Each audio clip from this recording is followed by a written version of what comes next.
Hello, it's me, Ariza Gaming, and we're back with some more oxygen not included, and my door is open because it is another heat wave in the UK. It's the third heat wave, and it's barely the first week of July. That's good, isn't it?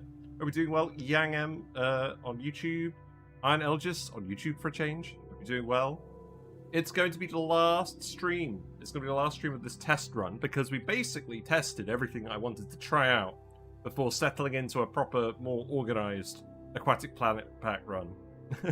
So I'm pretty happy about things, and today we're going to go Geotuned Polluted Brine vent while we're finishing everything else. That is the plan.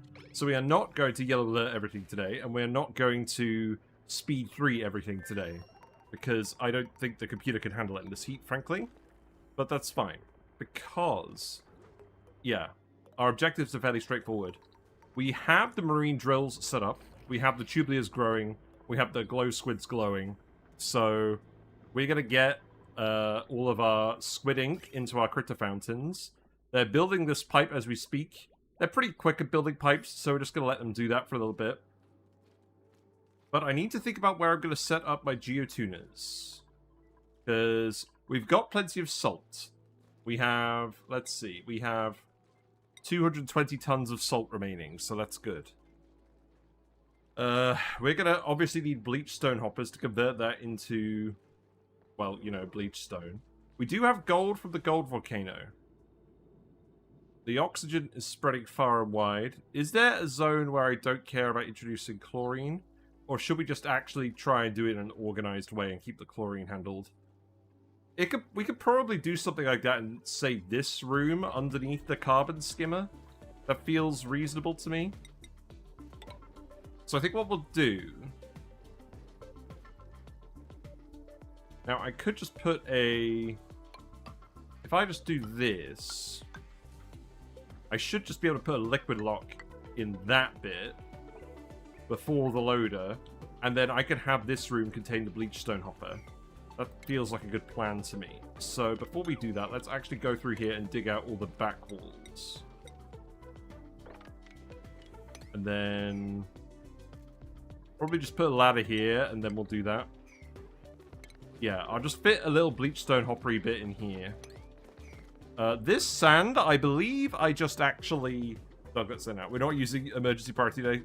Press X down. But there is a reason we have the yellow alert, well, not the yellow alert, but we have the Priority 9 on Twitch. It's Priority 9 for me in real life today.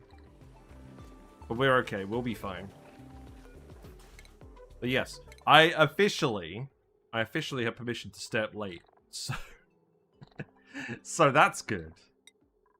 We're gonna go as long as it takes to actually get this polluted brine vent geotuned. Maybe it won't take all stream. We'll see. I'll keep getting everyone towards suits just in case.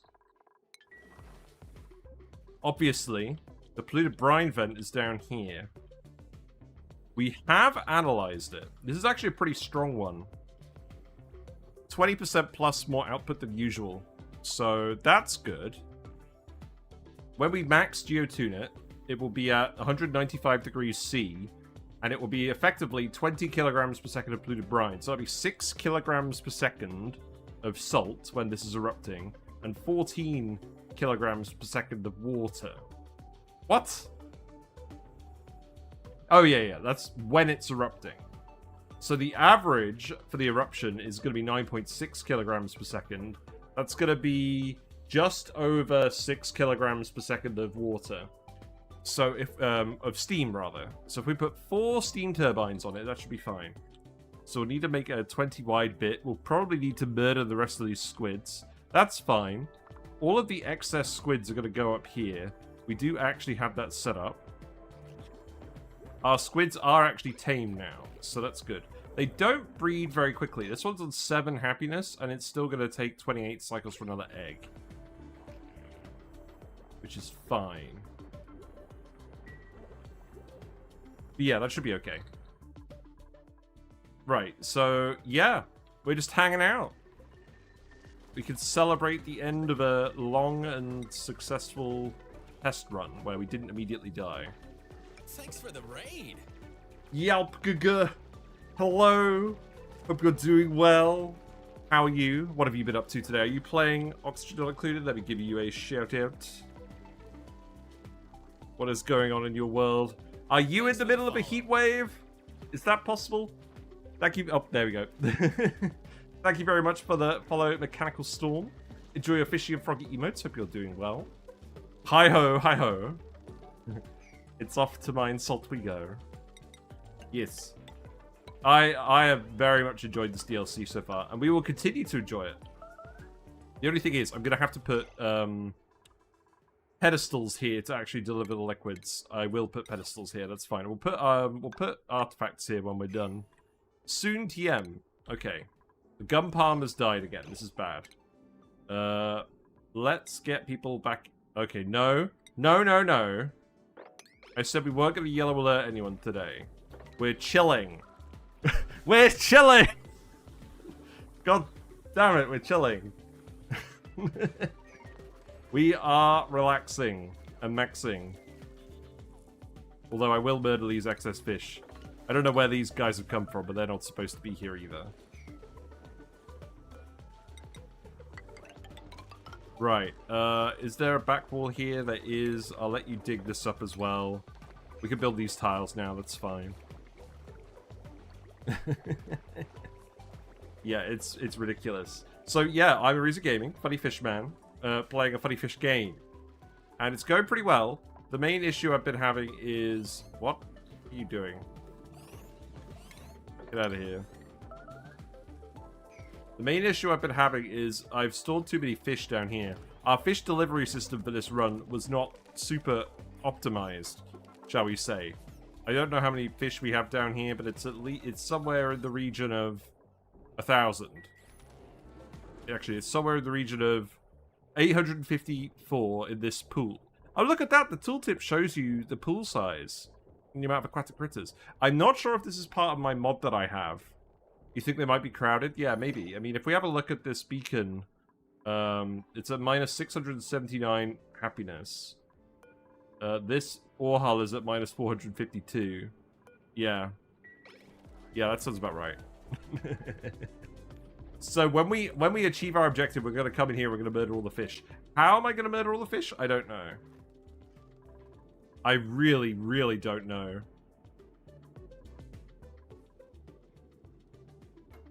Is this a volcano? Wait, was one of these a volcano?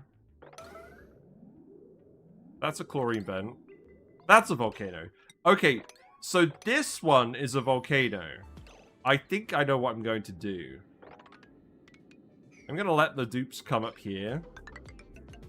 We may tactically open the volcano. That is possible, at least. Let's queue that up. One jawbow. One! We haven't printed a jawbow. Oh, the friggin' water has continued to come out this way. That's no good. Looks like we're actually getting some pressure damage down here. So I'm going to have to priority 9 get them to build these tiles after all. It's probably for the best. I think someone will come and do this before it turns into an emergency. You guys have a nice heat wave again? I think France is cooking. Yeah, we are. It's, nice is one word for it. Every day I think more and more about moving to Iceland. Is there a Printerceptor on this map? No, I turned the Printerceptor off to make sure we didn't cheese anything. We did actually print lure plants, we printed alum and stuff like that, but we definitely didn't want to primarily cheese stuff on the test run. That felt...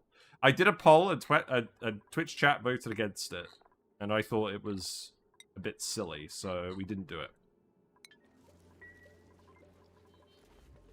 Yeah, I don't really want these flooding all the time. That's not good. I'm not sure why they are flooding. We're pumping water out of here. Oh, this is just salt water now? Is there any regular water left? No. Well then, I'm just gonna disconnect this pump then. Oh, it was supposed to be down here as well. We pumped all the water out of this bit as well. Oh, it's all ended up over here. Okay. So I'm just going to turn this off. That also means I can actually stop doing that. And I can cut these pumps off. I think the dupes will cope without their surfboards. That being said, I think you should definitely be allowed to pump salt water into surfboards. Like, you're normally surfing on salt water. That's just how it goes. Am I wrong? Let's dig this back wall too. Well, at least you built those tiles. The volcano is actually starting to boil the mucin. That's good. I think the snails are taking some heat damage, maybe. That's fine. How's Long Commute's doing? It's actually doing pretty well. We have many critters now. It's not really ideal.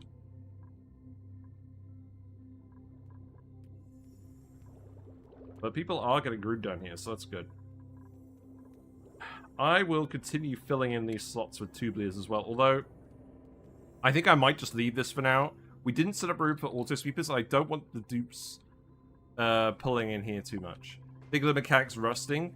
Yeah, but like... that is funny, though. You use salt to decontaminate rust in this game. Does that actually make any physical sense?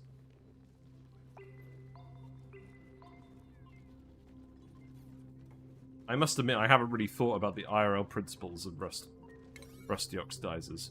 Right. We are allowed to priority 9 stuff, so I'm going to priority 9 that. I'm also going to priority 9 the ladder, because dupes moving around quickly is probably a good idea. There is more water in here. Should I just pour all this water into this tank? Possibly not. But yeah, we're going to stick around a while today, so if you have any... yeah, this is leaking now, that's good. Glad I sealed that off. So if you guys have any questions for me, or literally anything you want to talk about, I'm all ears. There you go, you just needed a bit of encouragement. Right, that wall is done too. I will get you to just... you know what, at this point, I'm just going to get you to dig this, and we'll put more Bleach Stone Hoppers in. There's actually, there's a nice thick layer of carbon dioxide down here already. This is perfect, because if we put our bleach stone down here, it shouldn't off-gas. But let's do something here first. So, we got regular water in there. Let's just put regular water in here as well. I know we could do liquid locks of mucin and all that stuff. I'm going to mess around with that more in the next run. We're building the tile. That's good. We literally have water, so I can't really complain too much about that. But we've already got auto sweepers in here, so I might as well put the Bleach Stone Hopper in here, and then I might as well actually fit this other one in here in the end.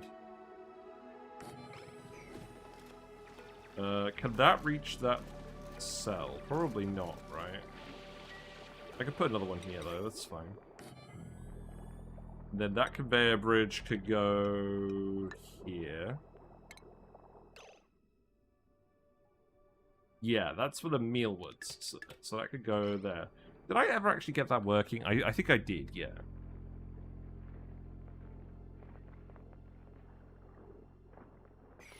Okay, so... put that there as well.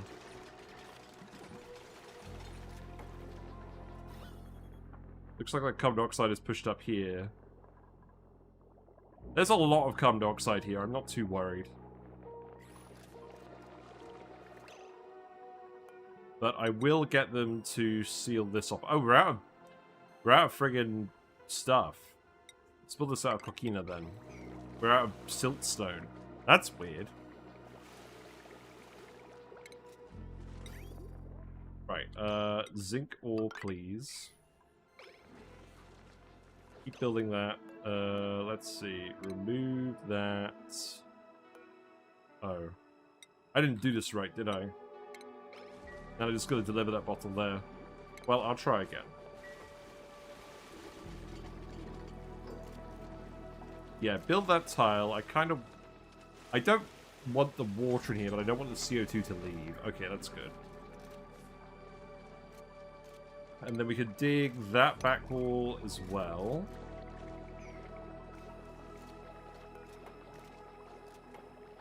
People just put the water bottles back in the tank. That's fine. That's fine. I wonder if the Mucin Volcano Tamer could be something legit, or is it working because of the massive liquid pool to the right, considering critters delete heat when they age? I mean, hypothetically, you could definitely... We did calculate that if you max Geotune a sulfur geyser, having a load of Gildgos spawning in at 88 degrees C is enough to get the heat down to about steam turbine temperature on the YouTube video.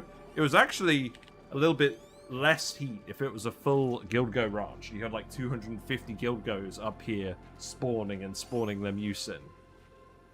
Regular Slogos spawn at 40 degrees C, but keeping them alive with the volcano in that temperature range might be a bit more tricky. I think there is potential. But I mean, if you shove enough things in a corner, of course it's going to absorb the heat. Pacu are better for this, because Pacu have higher mass. And gulpfish spawn cooler as well. Gulpfish are really good for this. I did a video about gulpfish cooling. And we also actually did it on Twitch. We used it to cool the whole asteroid, just spawning gulpfish over and over again. Because not only when they spawn like minus 12.5 degrees C and 200 kilograms of high heat capacity genetic ooze, their temperature resets to minus 12.5 degrees when they turn into an adult. So you get 2 batches of cooling per fish. It's very powerful because of how quickly they breed. And that hasn't actually been nerfed with the Aquatic Planet Pack update. So that's really good. Now, I think I might have to get someone to yellow alert this, because if I don't, they might actually just deliver the bottle somewhere instead. Let's see. We'll give it a try. And then the actual Bleach Stone Hopper. We'll need to research that? Yes. Okay. Right, so Bleach Stone Hopper. There you go. That's going to take a little while. That's okay. Oh, we got a lot of water in here now. Well, that's no good. Right, you have at least put the vacuum in here now, so that's good. I mean, there's enough water, it's going to stop everything from off-gassing. I don't think it's going to flood everything either, so in theory, that should be fine. So this bit will be for the Bleach Stone Hoppers, but we'll have to have a separate room for the Geotuners. So that's probably going to go down here. Yeah, let's do that. And then I'll build the tiles once we've dug the rest of this back wall out. We definitely don't want any more dupes. I'm not concerned. Does everyone have the PPE? I think we made 1 extra set of swimwear. Yeah, because we actually printed one off when we shouldn't have. That's fine. Okay, but we built this. Let's see. How much uranium do we have left in here? Oh. Are we out of uranium ore? No. There's plenty. Okay, that's good. Yeah, keep digging this for now. Keep building the plastic ladders. We have lots of plastic. I'm going to get them to keep building the ladder segments that they're actually using. So that would be these ones. This tile should be a runnable tile as well. So we're going to make this out of gold. Because they're running over here all the time. No point doing it in the beds. This is probably a little bit annoying because they're running through here as well. But I can't actually do anything about that because that's where we've got the gum plants. Okay. Fair enough, fair enough. Ugh. Yeah, we've got a nice big bottle of Fanta today to help stay cool. And yeah, my plan for the rest of the week after this is to definitely think cold thoughts and do the spigot seal video.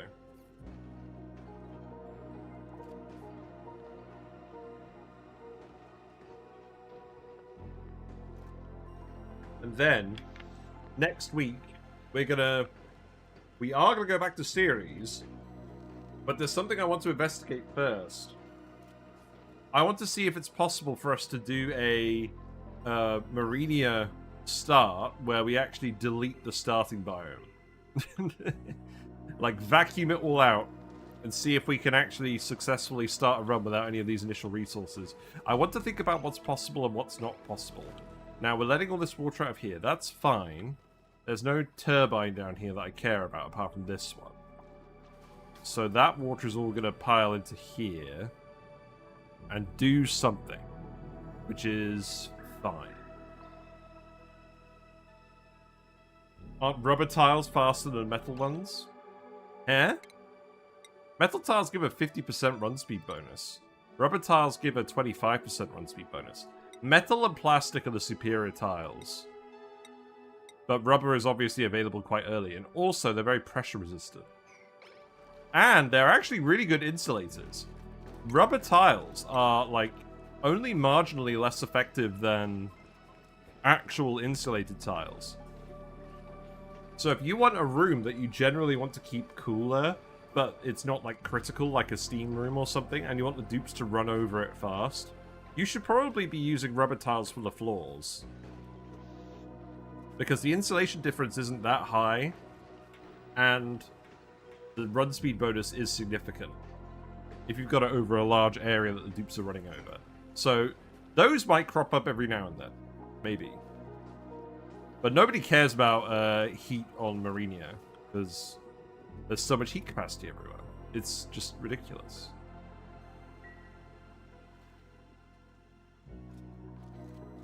Right, that's mildly misleading.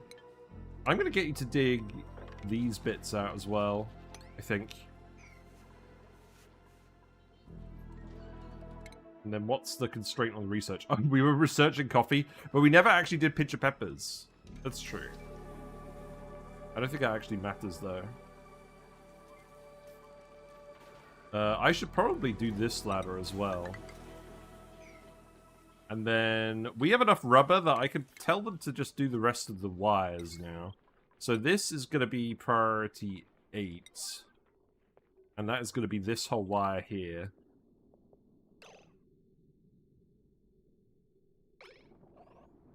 Oh, come on, game. Really? Really? Okay. Apparently I forgot to do that one. And then I'll get you to get rid of this. And then it's this wire. Okay, let's start queuing that up then.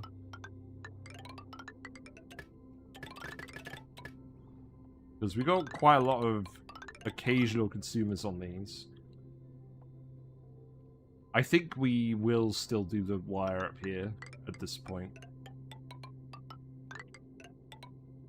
I know it's spaghetti central, but I don't care. The next run will definitely not be spaghetti central. I'm going to really work hard to separate the liquids out early into the run. We're probably going to be less gung-ho about immediately trying to ranch everything. I think what we'll do at the start is just try and focus really well on the beacons, flue corals, and starnacles. And really max those out. And then go for it.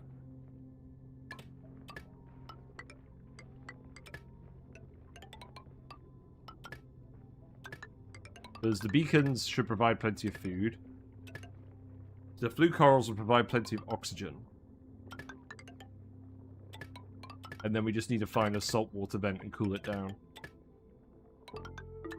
Actually, cooling down a saltwater vent is quite hard. I think that is going to be the constraint on the efficiency of late-game flue coral systems.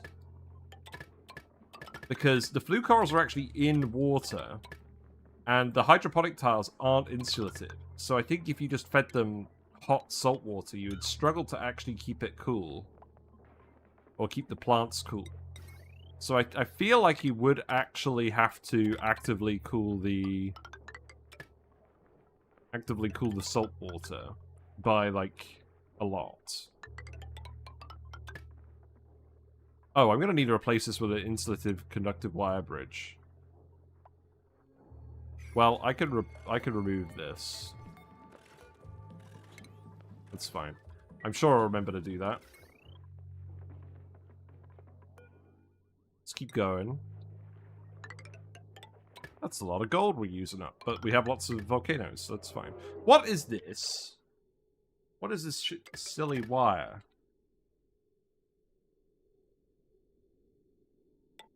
I should probably rationalize this while I'm down here.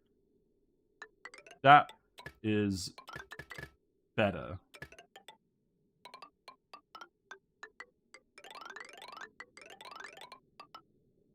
Yeah, there you go. And this bit could be plastic.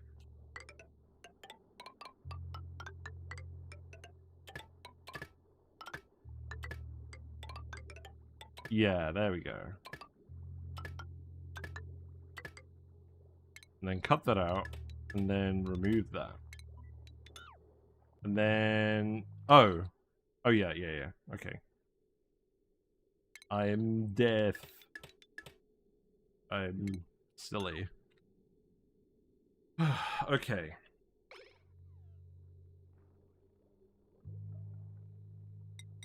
And then that one's... Oh, that's out of gold. So then at this point I'll make it out of iron. Because we have the metal refinery right here. And then that's going to come down here to this disaster zone. That's going to go here. Then that's going to come down this way. And then I'm going to regret my life choices. And we'll have to continue the wire down here later. That's fine. Okay. We're off to a start. George, let's keep getting you to suits. Same with you, Higby. The faster you guys can run around the map, the less I'll regret my life choices. So, we'll have a liquid lock here as well. I should really just be making these out of mucin, shouldn't I?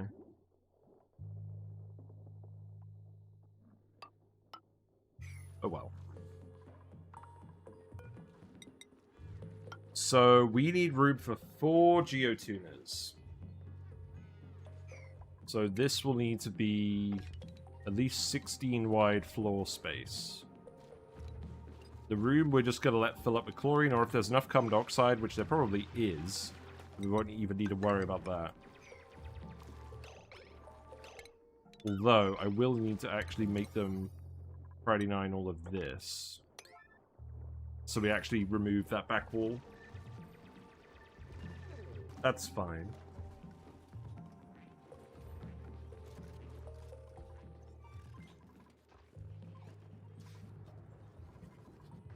So I've given them plenty of tasks now. We still actually looking after these guys? Possibly. Maybe. We have 2 squid eggs. Okay. There is plastic, that's good. I obviously haven't set up a conveyor rail to go to the top of the map with all the materials, so they're probably going to have to come down here and grab all the materials. So that'll be fun.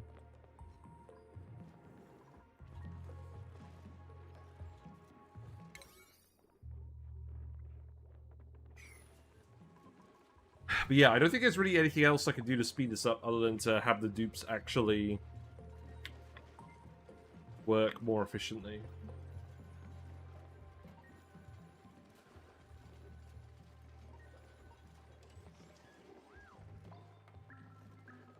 Looks like they're building those metal tiles. That is good. God, that Fantra's gotten so hot already.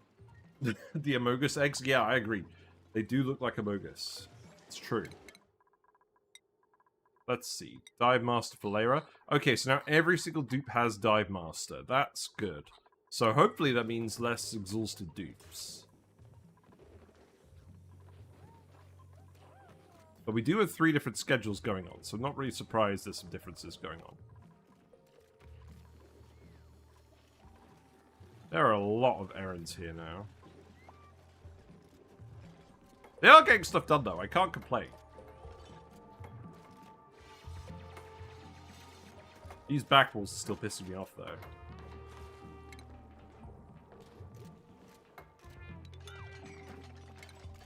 I think I'm just going to have to accept it. I'll put a door here as well. I'll put a door here. Research is going well. That's good.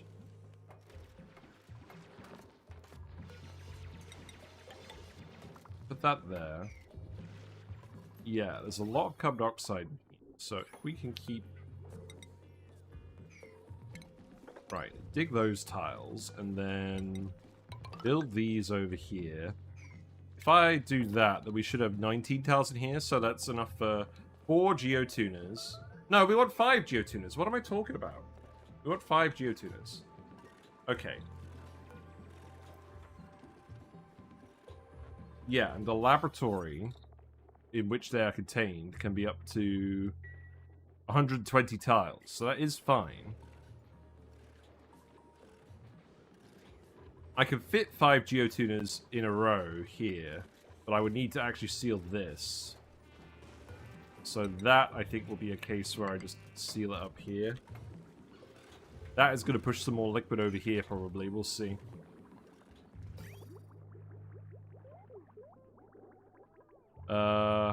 I don't really want to dump more water into the salt water for the desalinators into the surfboards, because we're not actually going to be pumping it up anymore. Can you guys actually use the fountain? Oh, right, it's not hooked up yet. That won't be hooked up for a while, I don't think. How is the milking going? We do have 1,250 kilograms of that going, so that's interesting.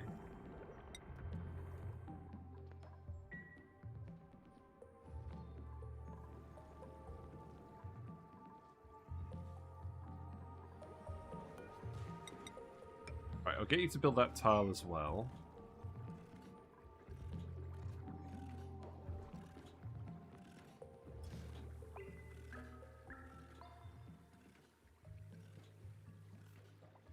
Oh, you know what we should actually do? This room here is wide enough to have 5 geotuners in it.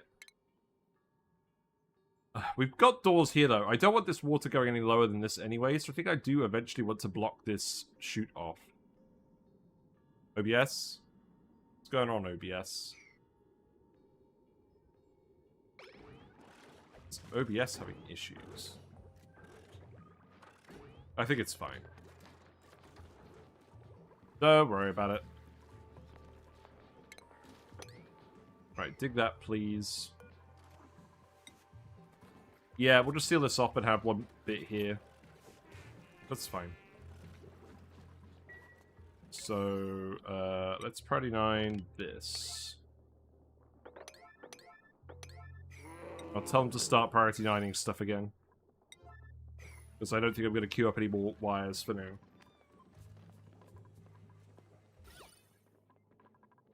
This bit as well. People are running back and forth to the fish storage quite a bit, so that is definitely something we can do. I guess we'll use iron for those tiles. That's fine. Replacing those tiles should be pretty straightforward. I don't think it's going to actually cause fish damage. Bathrooms are actually backed up. Okay, so what this means is... Oh, God. You know what this means?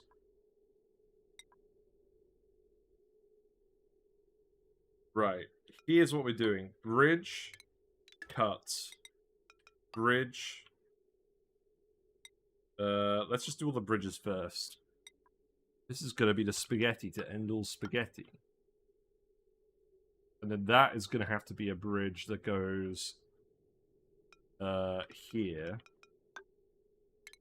And then I'm going to have to cut that, and we're just going to have to let that into the thimble reeds. Because we're not pumping it from the map anymore. That should actually be fine then.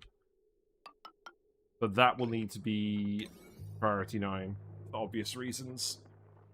Because otherwise everyone's going to start peeing themselves, which tends to happen.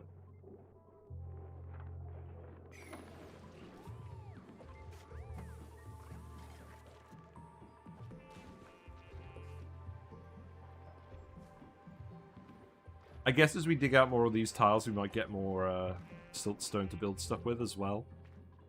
That would be good. You built the wire as well, so I'll get you to dig this out.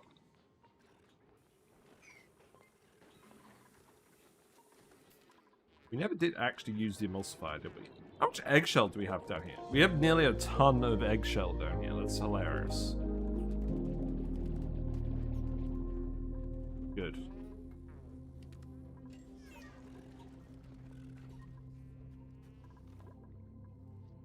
So, the other thing we could start planning out is what the Geotuner bit would look like.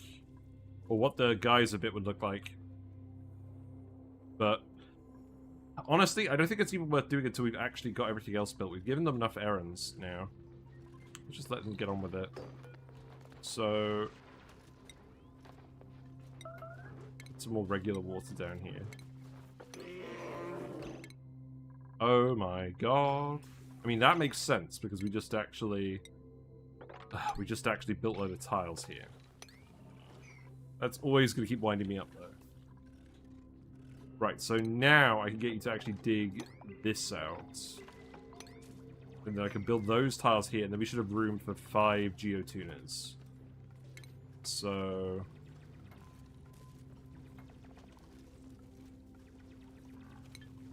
did I not research geotuners? Well, we're almost done with this, so let's get the Bleach Stone Hoppers in first, and then we'll decide what to do. How many Bleach Stone Hoppers are we going to require? I can't remember, if I'm being honest. They're not huge, though. I think we could fit, let's see. That's a 6 wide gap.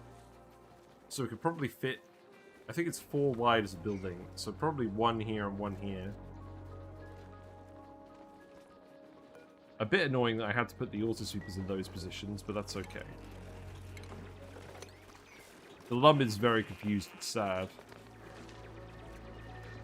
Right, build this tile here.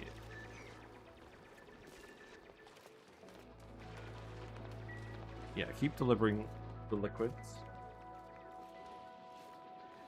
Turner has food poisoning, good.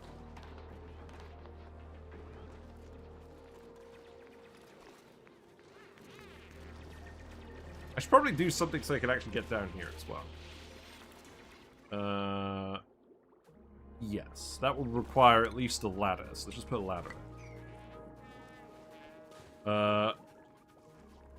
Oh, I will want tiles, hold on. Killer fish from San Diego. I don't know what I am, but I taste really good. Do that. I'm a killer fish. Hello. Hello. I'll be your killer fish for the evening. Thank you. Thank you. Hope you're doing well, Uglavisk. What are you up to today? Other than possibly roasting in a heat wave? I don't think you are, actually. I think you're okay.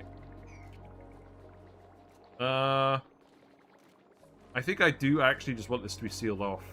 Okay, so new plan. Instead of doing the ladders, I will just seal this off. And then I'm going to open this up as well. That should be fine. Use a SPOM as your aircon. But that comes out at 75 degrees C, surely, the electrolyzer. That's no bueno. Just going to do this water then. Oh, you know, nobody's going to do it. Okay, that's fine. We'll do Mucin liquid locks next time, trust me. Balmy, yeah. Alright, we got the Bleach Stone Hoppers, so let's go ahead and do that. Refinement. We're very refined today. I'll make that out of iron again. So that is That's actually 3 tiles across. Okay. For good measure, let's actually just put 3 in. Oh, this is a 3-wide gap anyways. There you go. Thank you very much for follow Meowlinoxus. Enjoy your fishy and froggy emotes. Hope you have a pleasant day. Welcome to the stream. Yes. How much power do these use again? A lot, right? 480 watts. Okay. Are they going to be running all the time? Probably not all the time. I think I will just hook these up and we'll give it a try. For now, I'm just going to hook it up with conductive wire. I know I shouldn't, but I'm going to. And then, yeah, priority 9 that.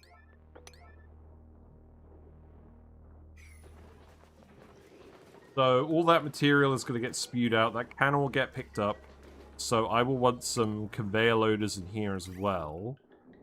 That is fine. So you can put that here. You can put that... I want to put it there.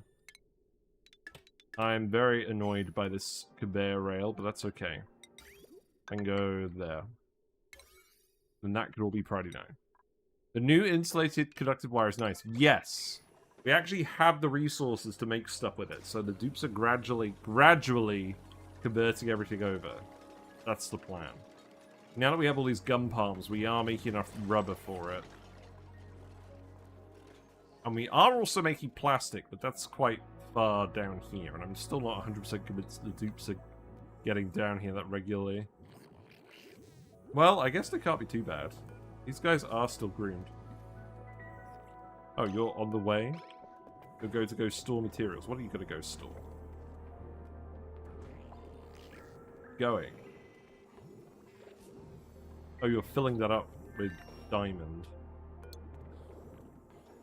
Is that super necessary at the moment? I might make that priority 8. Let's stop having every single possible errand be on priority 9.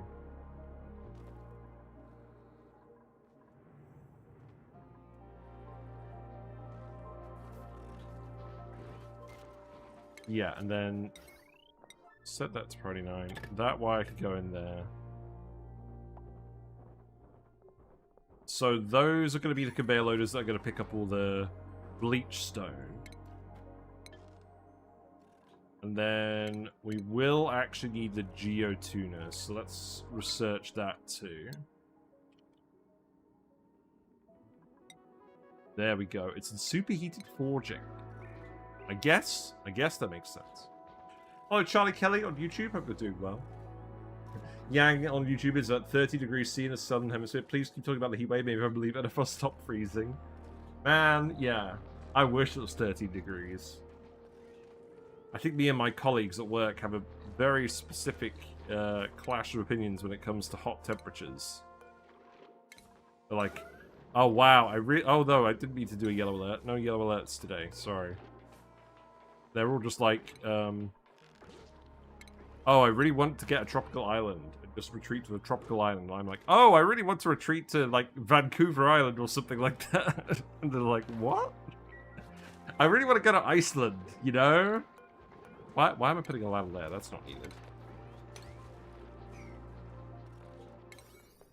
Silly situation. Yeah, it seems like you guys are actually building everything on priority 9 and then the other tasks are getting left a bit later, but that's okay. Now, this wire as it stands, occasionally it's not getting loaded to the max. Also, do we actually have any bleach stone that we dug up? I'm thinking not, because we've been quite careful about not digging it up. But let's add it to the list. I'm going to get rid of coquina because we're never going to use it all in time. I'm going to get rid of dirt because we're never going to use it all in time. I'm frankly going to get rid of salt because we're never going to use it in time. That's just not going to be relevant, ever. Hello, Connectien. Hope you're doing well. We're on the final stream of our Aquatic Planet Pack test run, where today we're going to try to do some geotuning of a very specific geyser, because I'm curious. It's this one. That's going to give us 20 kilograms per second of polluted brine when it erupts. Now, it's going to go dormant in 87 cycles. Look at this ridiculous active period. That is crazy. It's overpressurized at the moment, but that can wait. You're jealous of me having 25 dupes. My computer is not jealous. Also, this is actually backing up to 5 kilograms per tile. This is never going to actually overpressurize, is it? That's a big advantage over a natural gas vent. I do another all achievement run. I was hard locked on food and power. Still am because of super sustainable. Oh no. It's a shame.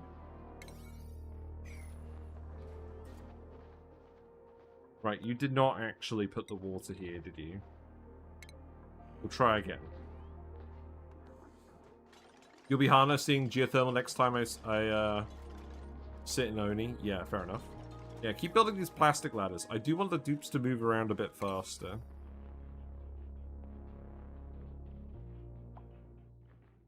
What else do I want you to do? I probably want you to do the deconstruct first, because that's the one that is actually going to give you more resources to build stuff.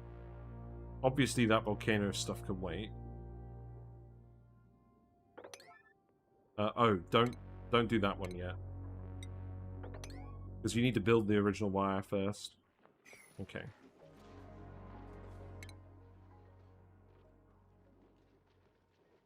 This seems fine. I shouldn't expect things to happen as quickly as they did before. You watched my Polluted Planet Pack geothermal video. You used Aquatic plus pump for 250C oil. Oh, good idea. Worked even though it took longer. Yeah. No, that's good. Yeah. The heat pump is so strong. Let's not pretend that power creep in only DLCs has ever not been a thing. Every single DLC released for the game has led to intense power creep. Apart from the Neutronium Planet Pack, of course. But yes, Charlie, after this run, I'm going back to Ceres, and we're incorporating the DLC content, and probably not that much fish-related stuff, in all honesty, but we will hook up everything using the insulated conductive wires, and we will geotune everything. And keep going on that run for quite a while, because we still need to get to gassy moons, goddammit.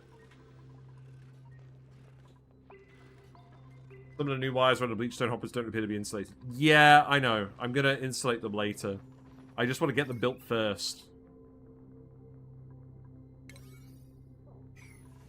I'm kind of worried that they're not actually going to build everything. Is there still iron down here? Or is this a bit of a quest for iron now? This might be a bit of a quest for iron. Am I actually at the point where I should just start making all of this out of steel? We did end up making a load of steel, and we're not actually using it. I'm beginning to think the answer to that is yes. Then again, the dupes are actually building the other wires in the meantime, so I can't really complain. If they're not being immediately productive on the objectives that I wanted them to be productive on, they could at least be productive on the other ones.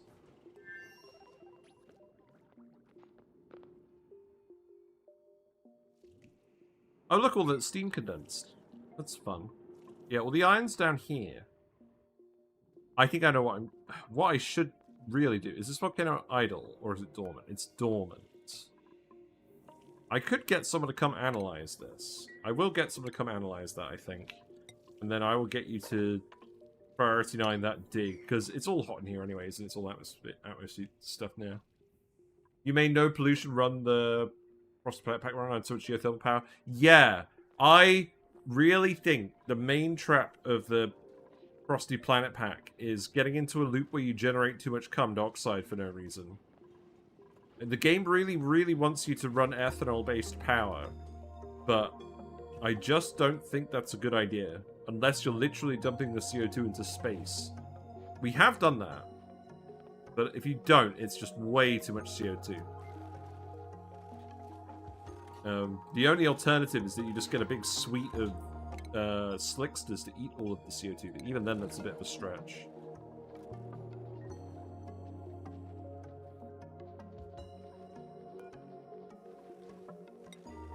Looks like they're actually on the way to build this stuff now. I was gonna I was actually going to switch everything to steel, but they're building the other things, so I'll just let them keep building the other things for now. I don't mind that DLC content gets nerfed, TBH. I just like to see new creative resource loops enabled, but players probably need a reason to buy DLCs too. Yes. The DLC... The worst thing that the DLC content can be is irrelevant, because if nobody is actually going to use it because it's not powerful, why would people bother buying the DLC? The good thing about, even if the content from the DLC packs is overpowered, you could just choose not to use it. You're allowed to do that. It is a single-player game. No one is telling you you have to use everything in every run. It's up to you what you want to use. But it is kind of frustrating, because from a purely meta point of view, if you just want to get to stuff as fast as possible, there are really specific pathways now involving the DLCs. Like, the Lure Plastic thing basically solves every problem your colony can have for free. And it's pretty quick to build. There's not really much reason to do anything else, apart from for specific resources that you can't get out of that loop. Even with the Tepidizer changes. So, the Tepidizer changes. I need to do a video talking about the Tepidizer changes again. Because obviously, we did a load of maths around liquid Tepidizers and boiling resin at very hot temperatures to get lots of high temperature steam out to run your steam turbines. And that was all based on the liquid Tepidizer heating up a thermo aquatuner to generate 625 degrees C heat. Now, that was pretty good because the liquid Tepidizer was so power efficient, but the thermo aquatuner was always the constraint on the self-powering nature of that design, because the thermo aquatuner was not very efficient. Now the liquid Tepidizer is less efficient, but you can just use the liquid Tepidizer. You just need to put in a pool of a liquid that's not going to boil, and is going to gasify into what you're trying to deal with. So if you put it in liquid uranium, that will gasify into uranium gas. Actually, will it get... No, it won't. Hold on. Liquid uranium. It gasifies into rock gas, doesn't it? Oh, right. So we can't use liquid uranium. Well, what would we use for this? Probably a different metal. Why does liquid uranium turn into rock gas? That's kind of weird. That is kind of weird. Being able to choose what to use sure doesn't stop people from complaining stuff is OP. Yeah, that is true. Feels bad to buy content and not use it. Yeah. Yeah, that does. I mean, at least the, yeah, at least the game updates add substantial changes as well. But I kind of wish they would... I think... I would prefer if they stop widening the game out now. I think the game is wide enough now. Let's just... oh, a spigot pup! Oh, I'm going to put the spigot pup. Here you go. Have fun, Mr. Spigot Pup. I was sad I got to know they nerfed Starvation Drekos. Well, I just don't think that the most efficient way to do things is to be cruel to critters. I think that's sad. I'd rather they not do that.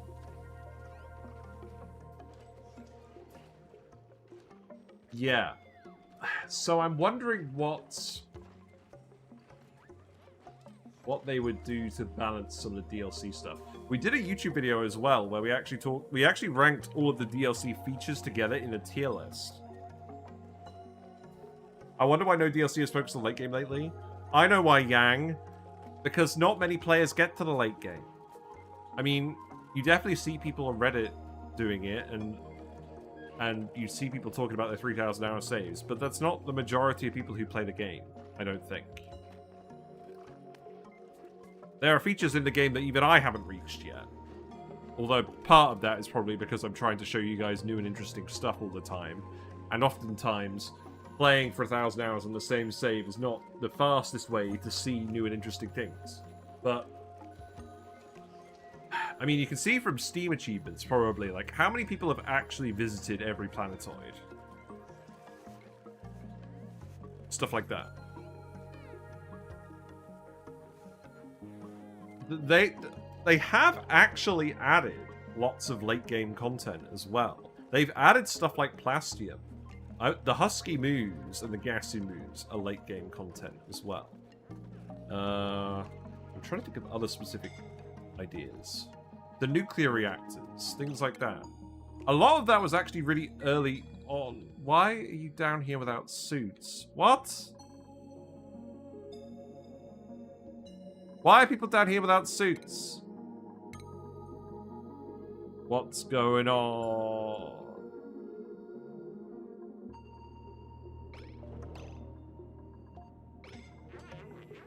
Okay, is this a swimming past the checkpoint thing? That's irritating. But yeah, the devs have added a lot of late game stuff. I don't really want to have to tell you to go back up here, but I'm gonna have to, aren't I? Otherwise you're just going to literally scold yourselves to death. How did you even get down here? Oh, the suit dock must have flooded. That must have been what happened. You're pretty sure they came in from the right side? Oh! Oh, I see. Hold on. You're right.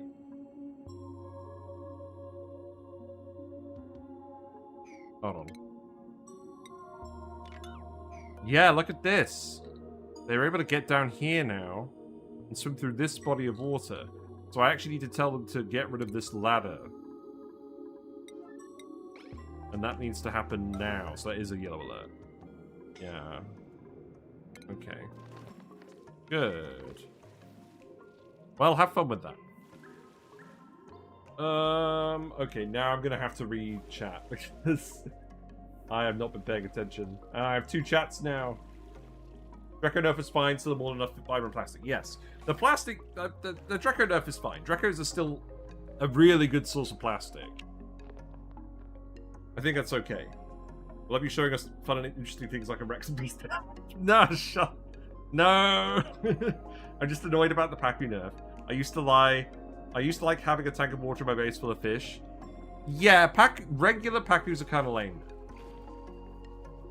Regular Pakus are kind of lame. But Tropical Paku, you can still do that for decor bombing. And you can still do Gulpfish for bulk cooling with Gulpfish spawning. So there's still incentives to do that. I consider new asteroid fragments as late game too, yeah. You kind of don't bother to colonize remix fragments till late game anyways, that's just me. I mean, if they're going to make the early game easier, we should expect more people to reach the late game and then content suddenly dries. Only 1% of people even have the end game achievements. Yeah. Yeah, exactly. Like, this is a game where they don't mind you getting achievements with mods and things like that. And even still, only 1% of players have the end game achievements. So, as far as I'm concerned, adding stuff occasionally like Plastium, like Niobium, things like that, is enough. Just add the occasional little tidbit for people to reach that's out of the way. But don't add too much, because otherwise people aren't going to get to it. It's a waste of dev time. You find flighters with atomic power bank to be helpful to clean up excess debris on the map. I'm going to have to try that, the atomic power banks. I still haven't built those either. Get rid of the way right next to it, because there's another path. Right, okay, let me have a look. Sorry. Yeah, here. So, oh, this is where I was putting some squids, but I also don't actually care about that anymore. So I think that's a case of dig that tile. Okay. Frankly, they could nerf Dracos even more and they would still be good. The thing is, Balm Lily Dracos are always going to exist. Let me try that again. Balm Lily Dracos are always going to exist. And that is always going to be the best source of reed fiber. Because it's literally free. All you need is chlorine. And you don't even need to consume the chlorine. You just need to have it there.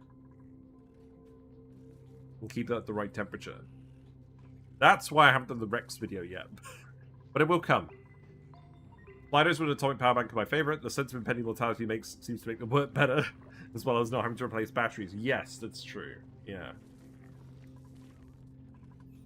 Looks like they're actually doing pretty well with these wiring tasks. I don't know. I mean, there's a lot to do, but they're getting there. How's long commutes doing?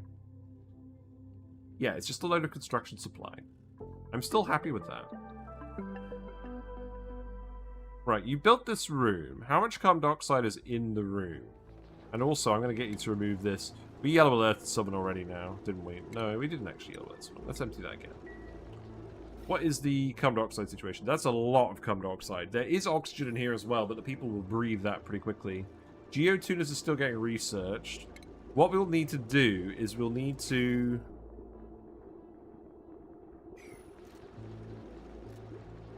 I realize what's going to happen. Okay, so we're going to seal it off with... Oh my god. No, no, no, no, no.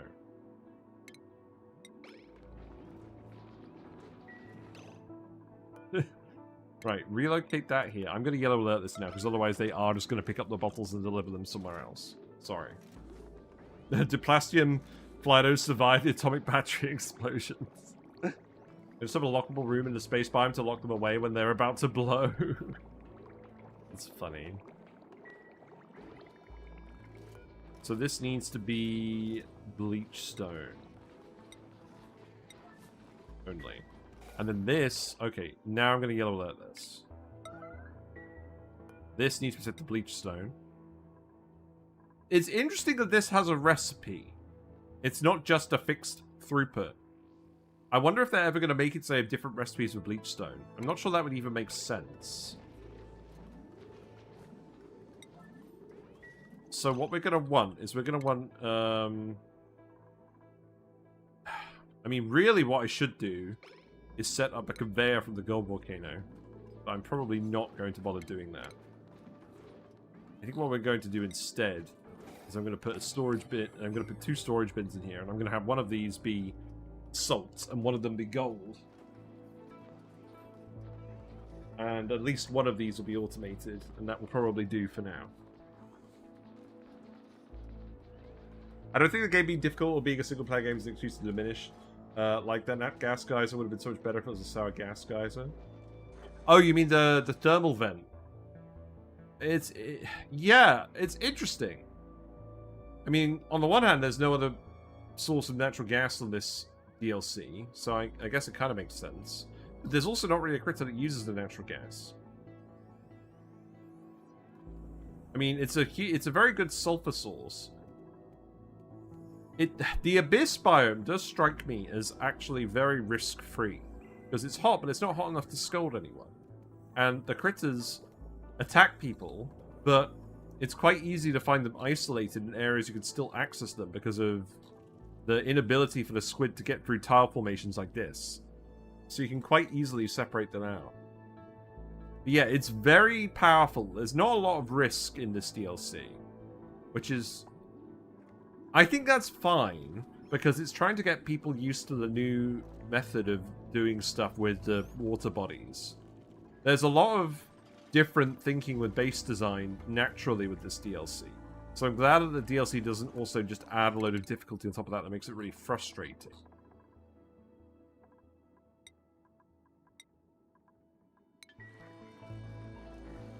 Right, let's just put salt in here and gold in here.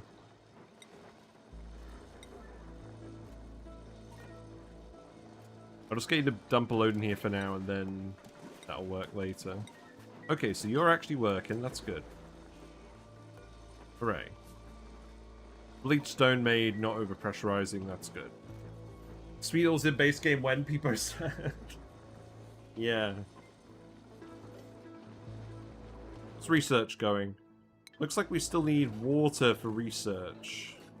That's interesting. Oh. This should probably be priority 9.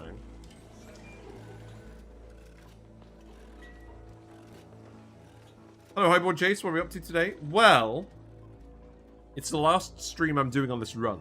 So we're kind of letting the dupes relax a little bit. I'm getting them to insulate all the wires. I'm also getting them to build infrastructure for running a load of geotuners. Because I'm going to geotune the heck out of this polluted brine vent. And we're going to get steam turbines in here. That's the idea. And I've got permission to stay up late. You missed a stream and the base is not recognizable. I don't know. This base has been pretty recognizable this whole time, I think.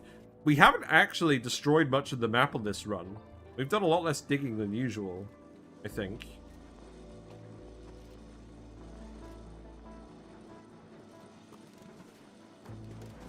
I think we're just going to let this room fill with a little bit of chlorine to... No, that's a bad idea. That's a bad idea, isn't it? I just need someone to come in here and consume all of the oxygen. There's enough carbon dioxide in here that should be fine. In fact, actually, real talk. Why don't I just build an airflow tile in here for now? We let the oxygen out for now, and there should still be enough carbon dioxide at this depth to stop it from off-gassing. I completely demolished my water world map. Digging back tiles is a great source of extra resources. Yeah, there are so many resources on this asteroid. That also reduces the difficulty of the DLC a lot. Like, yes, Slogos eat a ton of salt, but you have hundreds of tons of salt on the map. It's kind of bizarre, actually. You'd have thought that the tiles themselves would have had less mass, so that you'd still have the back walls, and it would be about the same mass as normal.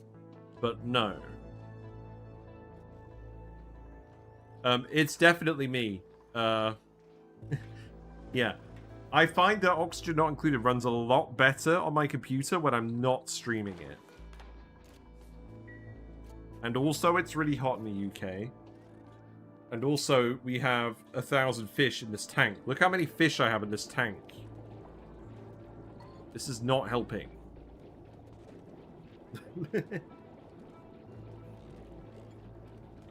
Dear God, yeah. We had to do it at least once.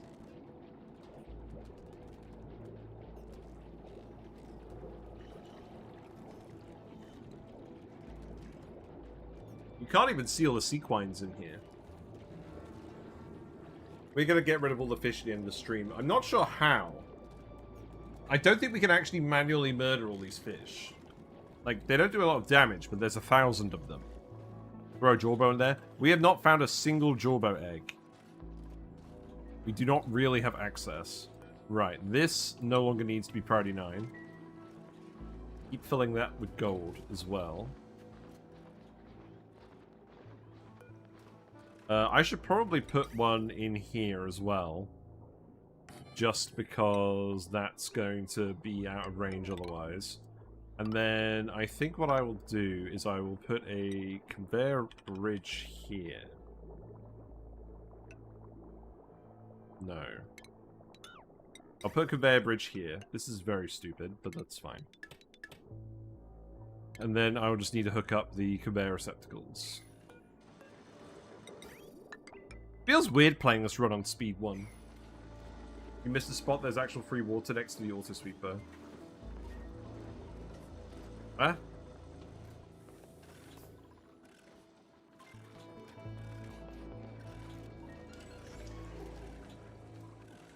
Isn't the bridge upside down?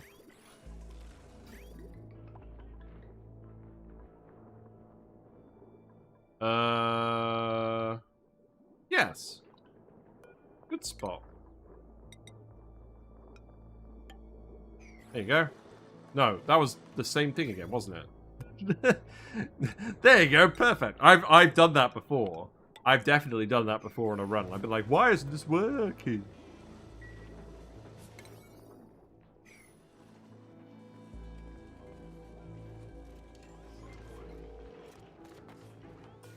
I'm going to tell them to priority 8 the rock crusher. I believe we have enough rock crushing stuff going on here now. You should be doing other things than that. What else do I want to be priority 8? Any other tasks that you don't need to do? These drop-offs are fine. We never really did anything with the soldering station. Oh, hold on. Oh, this is a recreation room. Why is this a recreation room? Oh, I put the flowers in here. Okay, that's fine. I don't know, everything else seems pretty necessary. No, Ada is not catching fish forever. I set this up, so... I'm not going to pretend this is smart, but... When one of these rooms requires a fish, it activates this. But I also have it hooked up to a timer that interrupts it every 3 schedule blocks. So she'll load like a couple of fish up and then go do something else. I did solve that immediately because we're relying on this for actually all of our fish tanks on this run. Because they're all going in this one tank. What about throwing a ton of poke shells in there? That could work. How are the poke shells? The poke shells are currently amenable to this. You know what? Let's give it a try. I'm willing to give this a go at this point. We have a fairly decent collection of wild poke shells. How'd I get so many gum trees? I had 2 domesticated for 80 cycles and they made new seeds. Have good farmers. Dupes with good farming skill, good farming attribute, will get more seeds out of trees. Also, quite a few of the seeds were buried. Yeah, they don't give a huge amount of seeds, but they do eventually. Yeah, let's go put the poke shells in there. That's a good idea. I don't think the poke shells are going to win, unless the fish don't fight back, though. Right, I will hook you up again as well.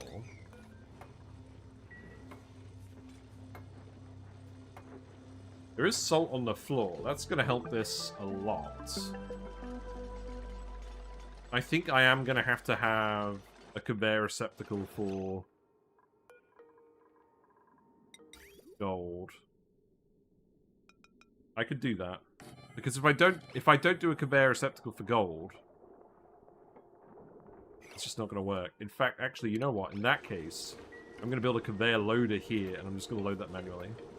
Because these machines do not store a lot of gold in them. They store a fair bit of salt, but not a lot of gold.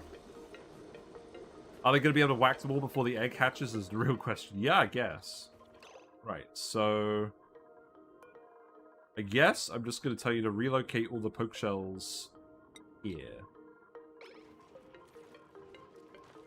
This feels kind of mean. There are other poke shells on the map as well, so I'm not going to worry too much. And also, we're not planning on doing anything with poke shells this run. We will do stuff with poke shells next time. I am keen to test out my build that we did the Sandbox Showcase video on, and see what adjustments we want to make to it now that they've changed aquatic critter behavior. I don't think there's actually too many changes I want to make to that build. We did set it up with a normal grooming station raised up in the liquid tank, but I don't think that's necessarily even a problem. The main change is probably going to be we want to put in a critter fountain. That's what I'm going to want to change on all of my ranch builds. We're going to want to make sure we can always fit a critter condo and a critter fountain in there.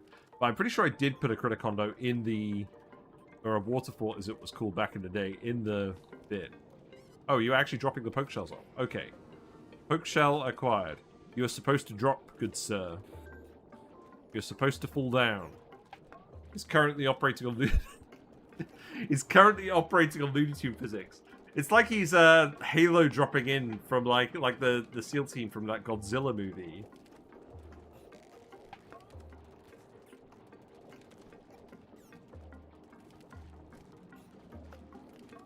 I hate the poke shell is now basically useless because there's so much better sources of lime. Well, the poke shell was never useless because it led to the oak shell. They did buff poke shells a lot as well, but I'm not overly convinced. I don't know. I mean, what are the advantages? If you have a lot of polluted dirt to feed them specifically, that makes sense. So if you have a large ethanol operation, it makes sense to have poke shells to eat that. So what tends to happen with poke shells is you're running your base off of an ethanol loop, and you're using oak shells to provide wood that you burn for more ethanol, because they provide so much wood from their malts. And it's a very efficient way of recycling all of that. And then, if you want some lime production, and some more lime production involved in that, you can have one of your oak shell ranches actually be a poke shell ranch. And now they do at least give 6 times the amount of lime they did. The poke shell mods are now 60 kilograms each.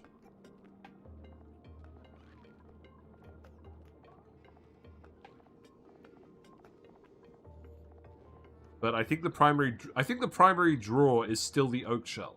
But they're basically making it so that the oak shell is not the only thing that you want to get out of it.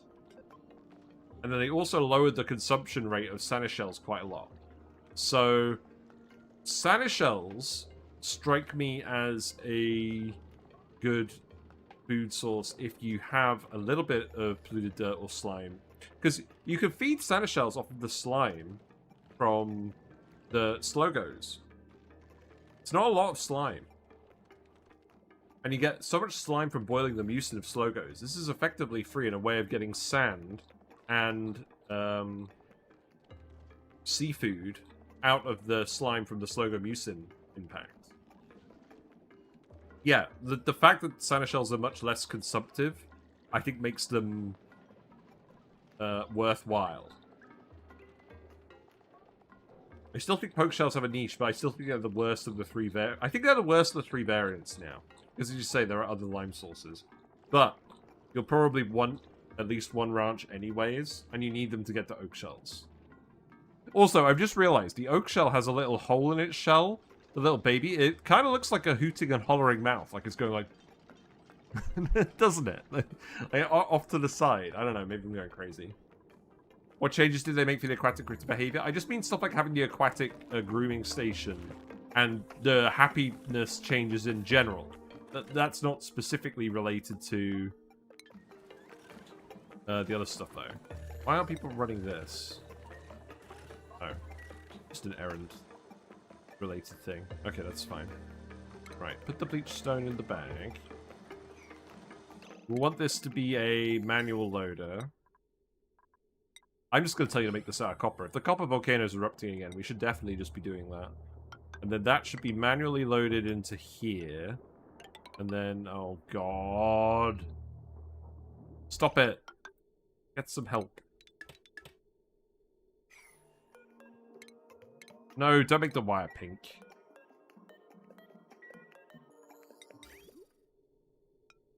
Right, there you go. And then that should be gold for all of them. So that should be fine. And then put that in here. One of these years, I really need to do the oak shell-based colony I've been planning. I have to redo all the maths, though. Yeah, same. I do actually want to make a video about oak shell maths. And I'm really glad I didn't make that video now, because obviously they changed a lot of oak shell-related maths. But that video is on my list. Honestly, I have so many video ideas. I could probably do this full-time for a year, and I would still have stuff to cover. That's probably not a good sign, is it? You're out of water. But we have the bottle filler. This is filling with water. I guess it's only filling 200 kilograms at a time. Oh, it's also full of brine. Why are you full of brine? That should not be the case. That's probably what most of the problem is. Only crab playthrough next. No, we already did a poke shell themed run. Well, basically, that was before I had my ranch design. We got all the ethanol stuff set up. We did a load of pit-planted arbor trees. And we had like 100 tons of wood. And we had a load of ethanol distillers in space so we could get rid of all the carbon dioxide. We made a ton of polluted dirt to feed them all. And we just didn't quite get to the point where we were actually breeding the poke shells before the colony died of something else. We could do Poke Shell Panic 2 at some point, but it's not that high on my priority list. That was why I actually did the Sandbox Showcase video for poke shells, because I realized I'm probably not going to come back to this on Twitch for a while, now that I've failed this attempt.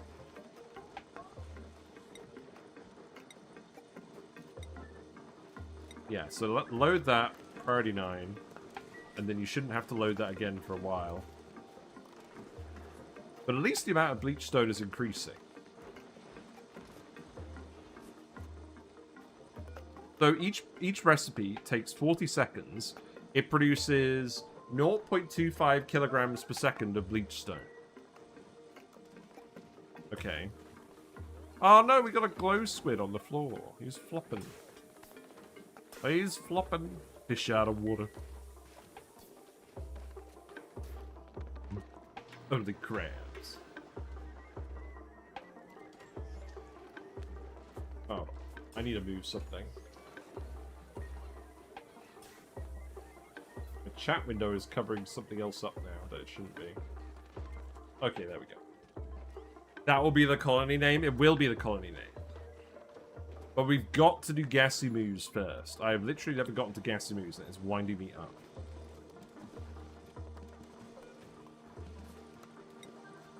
I mean, I'm glad these are running, but I'm going to have to make it so that you're manually... not manually loading these anymore.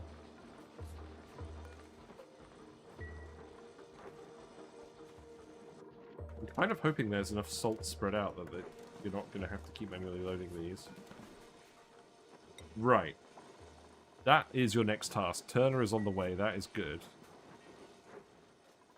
We have 8 glow squid eggs now. Are you still actually grooming these guys? Yes, you are. Maybe? A couple of them are groomed. To be fair, they don't actually all have to be groomed. Because they've got the squidding. So they are happy enough to lay some eggs. So maybe we'll just leave them alone. Need glow squids versus poke shell Colosseum tank? Yeah, maybe.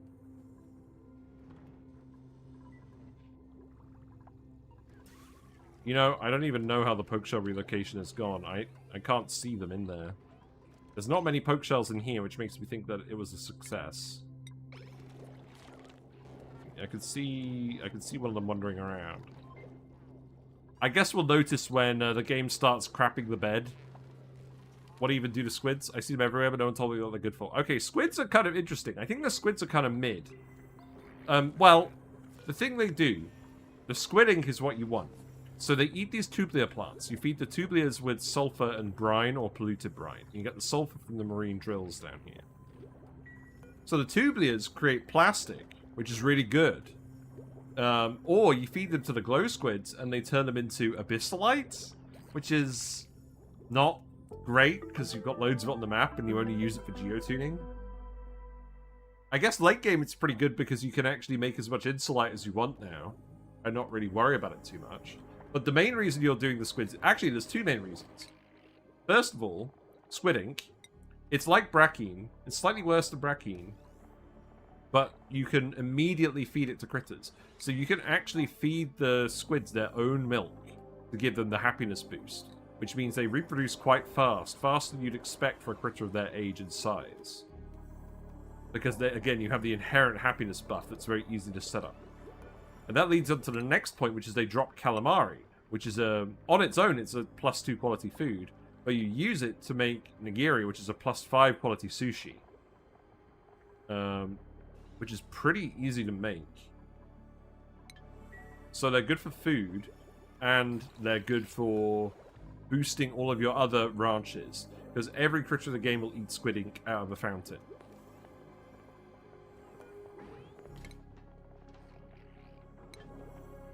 So that's basically what they do. Now, what else does squid ink do? It has a pretty low freezing point. I don't think that's super relevant.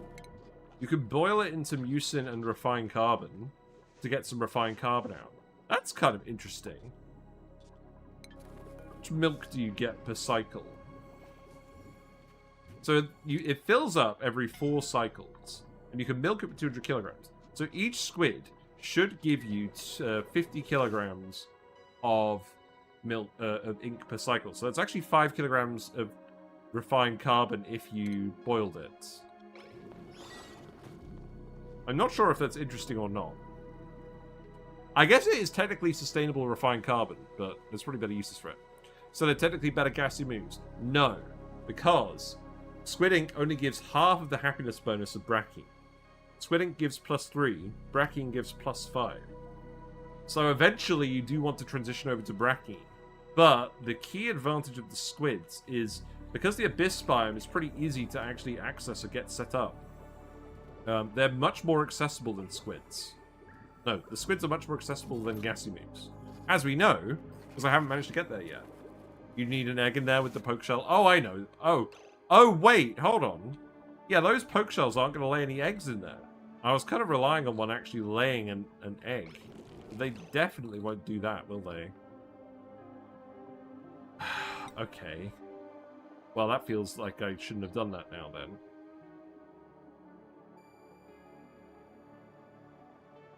Yeah, there aren't any poke shell eggs. Yeah, that's not good, is it? I mean, there are poke shells over here, but we need to find angry poke shells, of which there are currently none.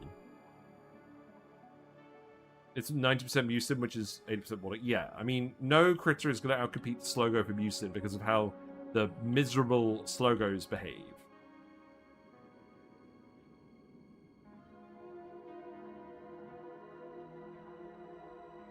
Yeah, I'm not a fan. I don't think we're going to find... Oh, there's a poke shell egg. Are you kidding me? Okay. Right. So, how are we going to get in here? That's all sand. I guess, I mean, the slime doesn't have germs on it, so this is actually fine. So what we'll need to do is we'll need to come down here. We'll need to come down here, grab this. The poke shell. Poke shell is not happy. And then we'll have to relocate this egg into the tank. And I will yellow alert this because I want to know when it's done. Because then the fish are going to go crazy. So, let us... Yeah, dig that out. All gum palm overloading. Yeah, okay. Fair enough. Right, conveyor is full of gold.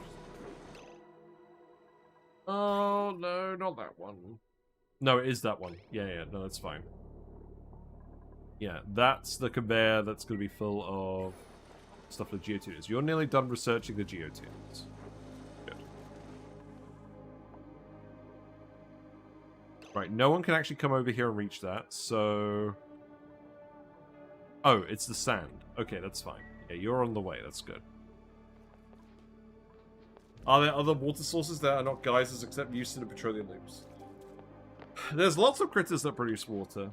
Rexes actually produce a ton of brine ice. They produce 128 kilograms per cycle when they're fed critters, and 64 kilograms per cycle if they're fed meat instead of critters. I think they are pretty good for that. But a lot of it is often from boiling things that are water related that you can produce in large quantities. Like again with the lure plants, you can boil the resin into water and use that to run things. Water plus salt producers, I completely forgot about Rexes. I think a lot of people do. Again, I don't think they're really the best at doing anything specifically, except for maybe the salt production. It's just kind of funny that now there's actually a use case for them with the Slogos. It's still not enough salt to actually look after the Slogos. And it also, because they're eating the excess Slogos, it kind of kills the point of having the Slogos. Because you're only really getting the value from the excess ones. And if you're feeding more to Rexes, you're not getting a massive amount of Mucin. But they actually feed 8 Rexes. They, what? They eat 800 kilograms of cycle, right? Let's have a look at this. Because I need to think about this, obviously. So you eat, they eat 1 Slogo per cycle. Each of your breeders is going to be producing more than 1 Slogo per cycle. So you're still going to have some excess Slogos, just not as many. Just not as many of them. Oh, that's irritating. I'm going to have to get you to dig that too. And I will also actually relocate that poke shell into here. Rexes are very inconvenient, weird, uncomfortable for ranching at first. What I would say about Rexes for ranching is getting a functional Rex ranch is fine. Because at the end of the day, you can just feed the meat and get half the throughput. And that's not challenging. Other than that, they just behave like a fairly normal... Oh, you stupid soul. You're going to need to dig this. So actually getting them functional is fine. The reason I haven't done a video on them yet is because they're pretty hard to optimize because of their food sources. And Slogos are actually a bit of a less complicated food source than the Dartles because they don't climb all over the place and excrete chlorine. The Mucin is a bit easier to control because if you have them at Rex temperatures... I'm going to print the water because frankly we need the water for research. Look, there you go. Oh, you've done the water. You've done the research. Okay, that's fine. But yeah, I already know that I could do an optimized build with Slogos and Rexes. Just run it at the Rex temperature and the Mucin will freezes out and then you can conveyor the frozen Mucin to wherever you want to boil it. And that's fine.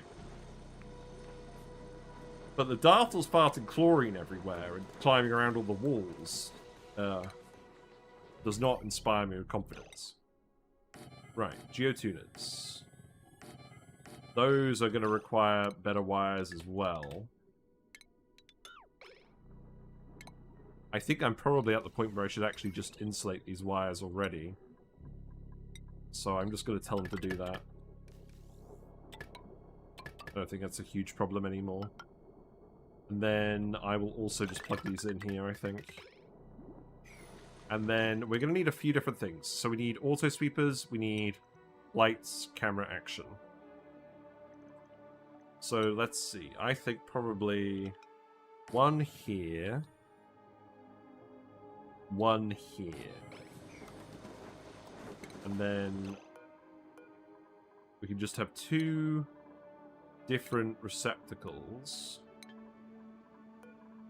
This one can go here. That wire can get plugged in as well.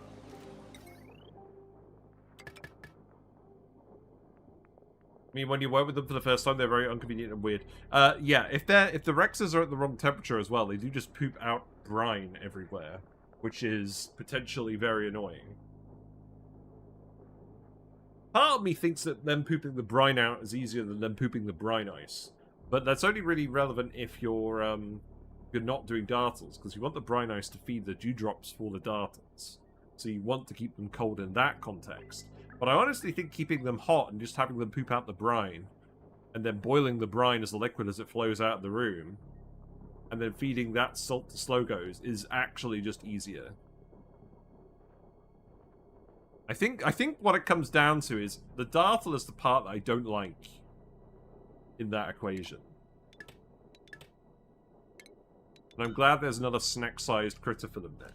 Because otherwise, the Rex's stomach is only 800 calories. So if they eat larger critters, they convert most of the critter to meat and save it for later, and then you get less brine out. And the amount of brine they poop, it's mostly only worth it if you're actually getting the doubled throughput. I don't find Rexes difficult, just stick a Dartle raft. Just stick a Dartle ranch above it with a door in the floor on a critter sensor that the Dartles crawl over on their own. Yeah, I think there is a way to do it, but it just isn't vibing with my brain. I think I literally just need to sit down and look at it. But I want to do the spigot seal thing first, because that's from an older DLC, and I've finally had an epiphany about how good tallow is based on the Ceres run we've just been doing. Like, I was underselling spigot seals for ages, and again, mostly that was because I disliked the bonbon trees. Because of the light requirement, because of the snow that you have to feed them with. But feeding them sucrose from Sweetles is way easier. If you have a sulfur geyser, it's super nice. And the tallow, it's okay for biodiesel production, but you don't want to do that really. Apart from a little bit for like maybe a little bit of space travel, maybe a couple of blast shots. The tallow itself is just so efficient for stretching out your food in the deep fryer in certain circumstances. It's just a calorie multiplier. It does a really good amount of work. Anyways, let's put the light in here as well. So that motion sensor has to go here. This is going to be a little bit awkward to plan out.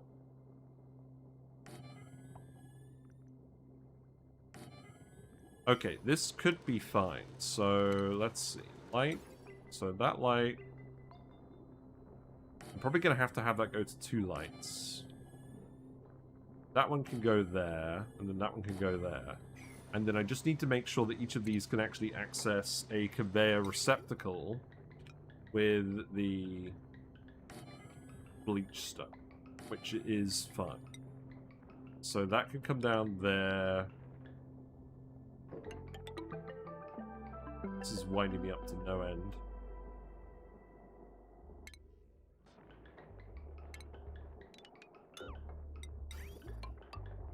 Obviously, this isn't going to work how I want it to work. I don't know. Let's just see. Let's just see if that works, and then we'll tweak it from there. Right, let's put some more insulated wire in.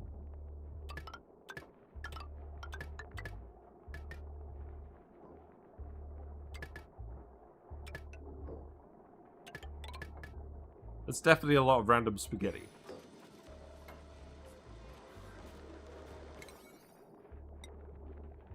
Yeah, you're building all of that.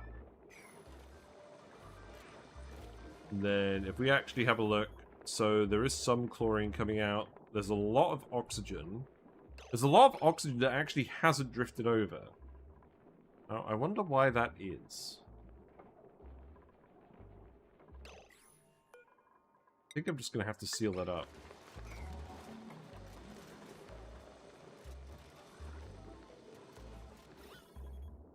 Yeah, we are getting some of the bleach stone off-gassing immediately.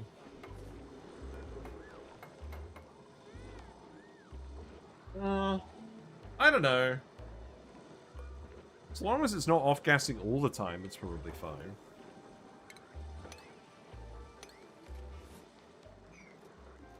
I still find them inconvenient. Yeah, because you probably still without Atmo suits and then you're walking around in all the chlorine. Probably easier if you have bionic duplicates and they're immune to the eye irritation. It's probably a good way of doing it. Right, we've got 3 Bleach Stone Hoppers working now. So in theory, if these are all constantly supplied, which I think they probably will be, I'm going to make these priority. Yeah, these should be set to priority 8.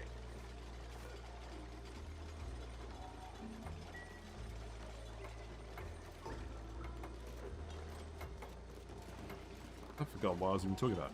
So, this should, in theory, be 0.75 kilograms per second of bleach stone? No. Yes. Because it's 10 kilograms every 40 seconds, and you got 3 of them. So, 0.75 kilograms per second. Let's hook these all up to the polluted vent. The polluted vent isn't going to erupt at the moment anyways, because it's currently covered in gases. It's currently covered in brine. But we could lower its level pretty easily by digging this wall out. I think what we'll do is we'll build all the infrastructure in the room, and then we will actually lower the water level. And then that should be fine, I think. So then we'll flip these over. The only thing is, I believe these actually erupt, these actually use resources even if the geyser is overpressured. So maybe I did this in the wrong order. That light is also going to have to be activated by this, so do that.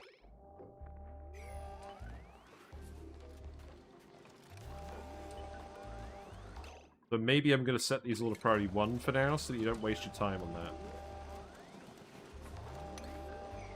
Yeah, each one of these is plus 20 degrees C and plus 2 kilograms per second flow rate.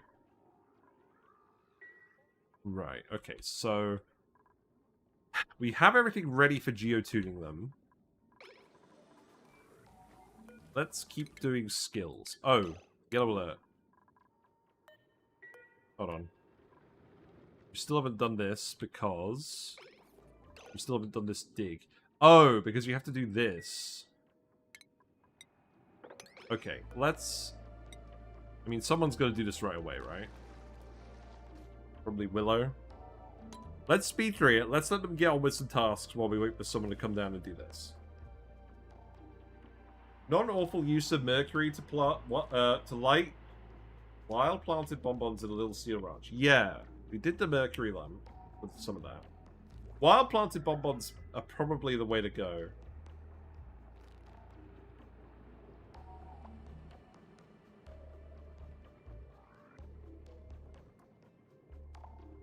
Yeah, the requirement to feed the nectar trees, the bonbon trees, the snow is what turns me off about that. Because if you don't have the snow from the Ceres asteroid, you do just have to actually make it in the ice maker. And that's a lot of dupe labor. Okay, we grab the poke shell egg. Good. And now the battle royale will begin. Maybe the thumbnail should just be the battle royale. Maybe.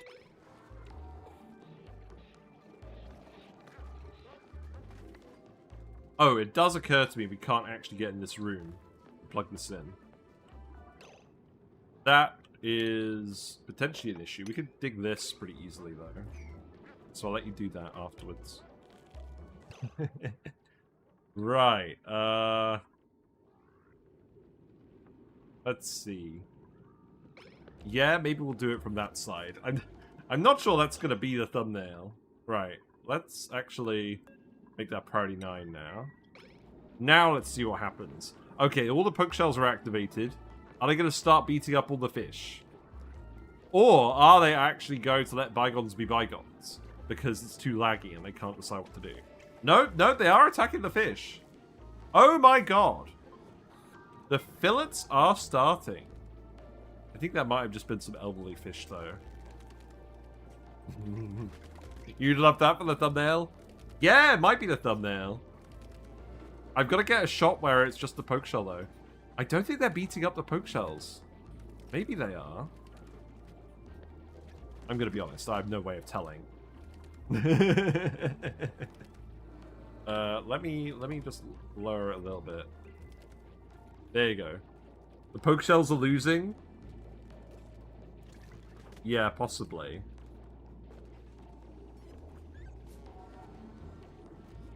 Right, can we actually validate that?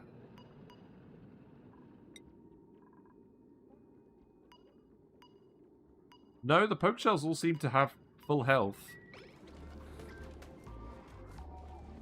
I don't think the poke shells are taking any damage. I think they are just actually going to murder all the fish. That's actually quite efficient. You don't think fish fight back? I feel like they did against the dupes.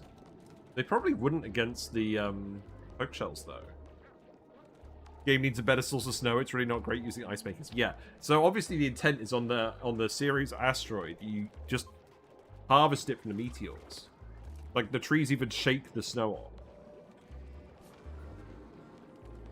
I think it would be nice if there was some kind of bulk ice maker that was fully automatable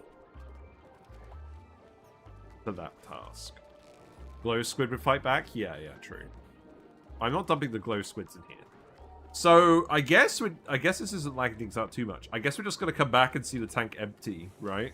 That's what we're gonna try and do. We're also gonna see the calorie counter go to like 10 million calories. Although actually I'm sure all the fish is gonna go off before we actually get to use it, so maybe not. Well, these have already all been activated. So that's not really what I wanted to see. So that means we do have to rush to actually get this online now. So let's think about this. So we need to... Priority 9, get rid of the tiles here. So what would the room actually look like? It would just be steam in here. I don't think there's a lot we have to do.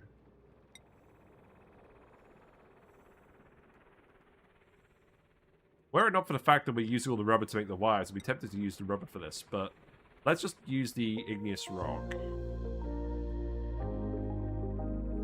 Or actually, let's just use the basalt because it's down here. So 1, 2, 3, 4, 5. 1, 2, 3, 4, 5. 1, 2, 3, 4, 5. So that's where the steam turbines are going to go. So we need plastic.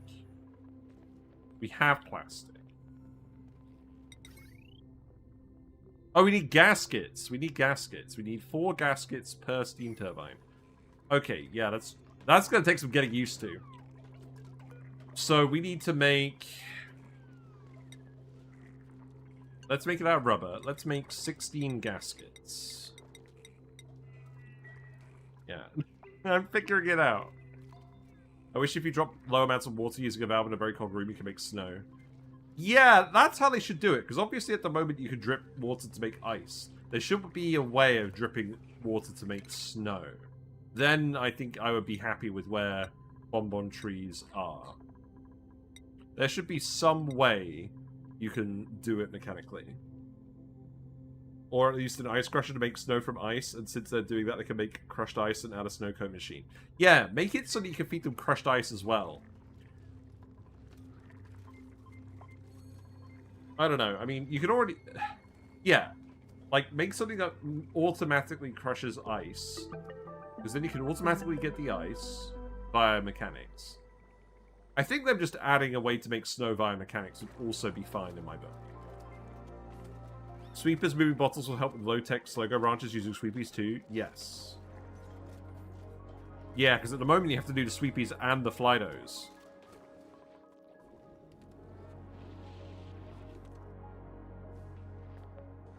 Right. That is going to take a while with the gaskets. So what else do we want to do? I think we just want to dig all of this out. We're going to leave the back wall in. This is obviously going to have to be sealed up. And I think, frankly, I'm going to leave the floor. Should I leave the floor? No.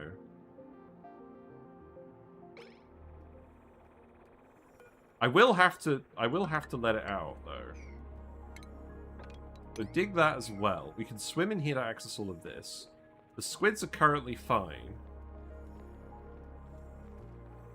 So that's interesting.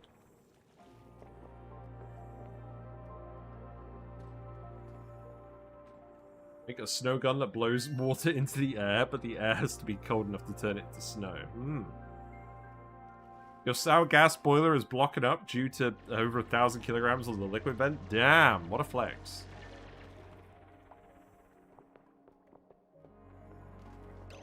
I think what I want to do is I want to put a mesh tile... I want to put a mesh tile here, so that when we actually lower the liquid level in here, it starts to pour out. And I think what I ultimately want to do is I want to fill it with a conductive liquid like sulfur. Well, not a conductive liquid, just a liquid to immediately ensure that the vent doesn't overpressurize. And then I think we would just build the rest of these segments in here. Okay. You are probably going to have to dig these too, aren't you, for access? So, let's paradigm this digging. What are you up to?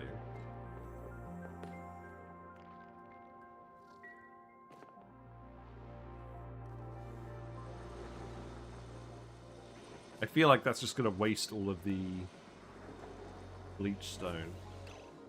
Right. I'm going to turn this off until we're actually ready to activate it. Otherwise, it's just going to waste all the bleach stone we're making.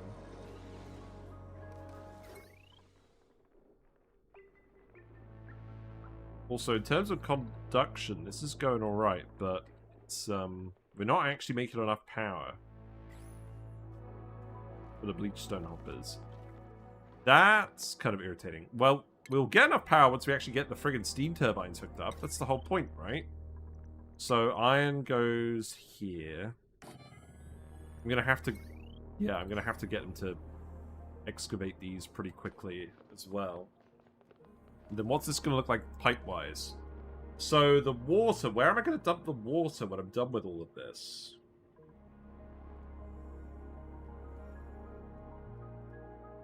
Do I just close cycle it?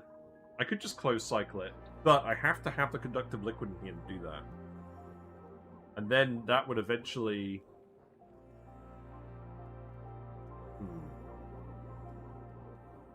Well, that would eventually even out at, what, 145 degrees C? If it's coming out at 195... Actually, it'll probably be slightly higher than that, because the salt isn't coming out. So this should be fine, it just won't be max power.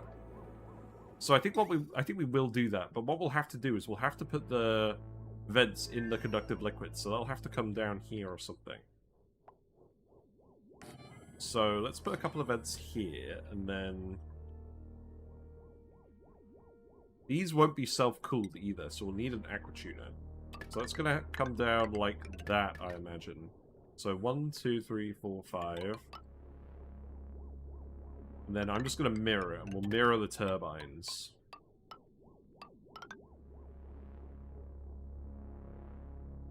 That doesn't look right.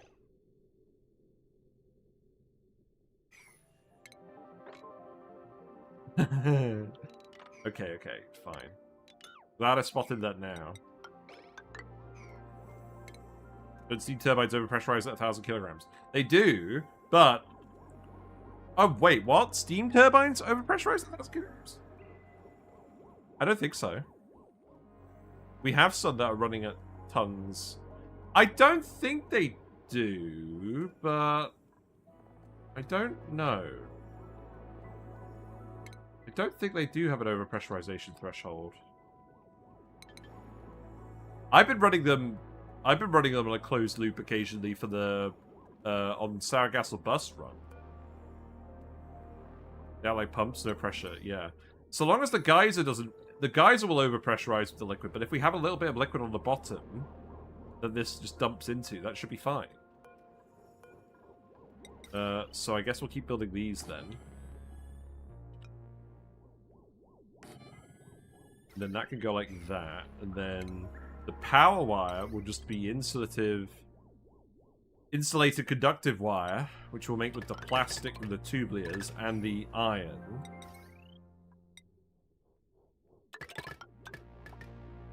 So that will go over here. And then obviously we're going to have to insulate the rest of this as well. So I'll make this priority 8. We'll tell them to do this. No. Well, yes. Okay. Then this is all going to have to get hooked up, but that can happen later. I think the main thing that won't happen is running the thermo aquatuner for these until this is all insulated. But I suspect we can probably avoid that being an issue by just dumping all the heat into the water for now. I think that should be fine.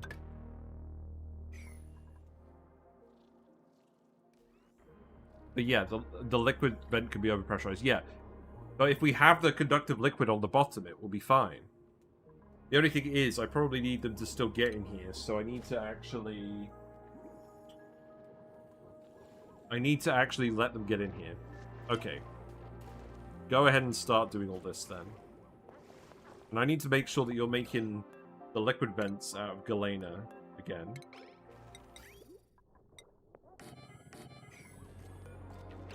You need to cancel the errands on these. You need to stop looking at them. We're going to have to select all these manually. No, not the copper volcano. The new thick wires enable me to be horribly sloppy with my power management. Yes! Yes, embrace the slop.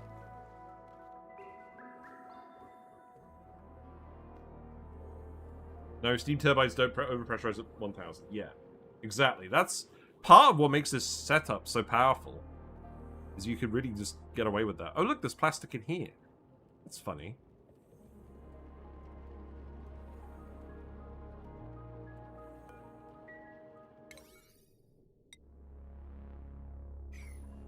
Well, I think I may have to speed through it to get them to build that. So, speed through it. Everything else should be fine. So we'll just let them keep doing all the other tasks that they're doing. And how is this situation looking?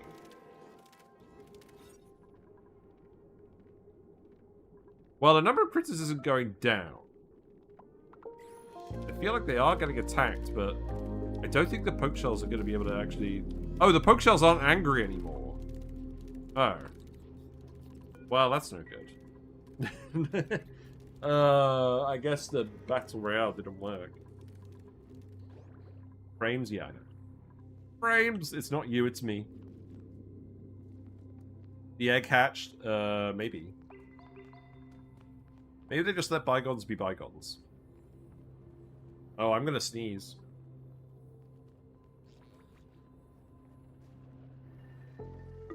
It's not.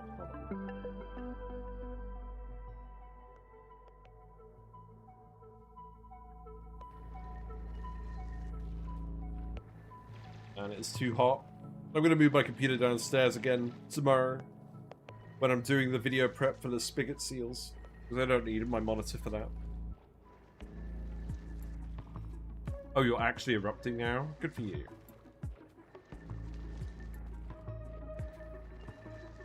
Well, again, we'll just geotune you when you're actually ready, so we're not wasting all the resources.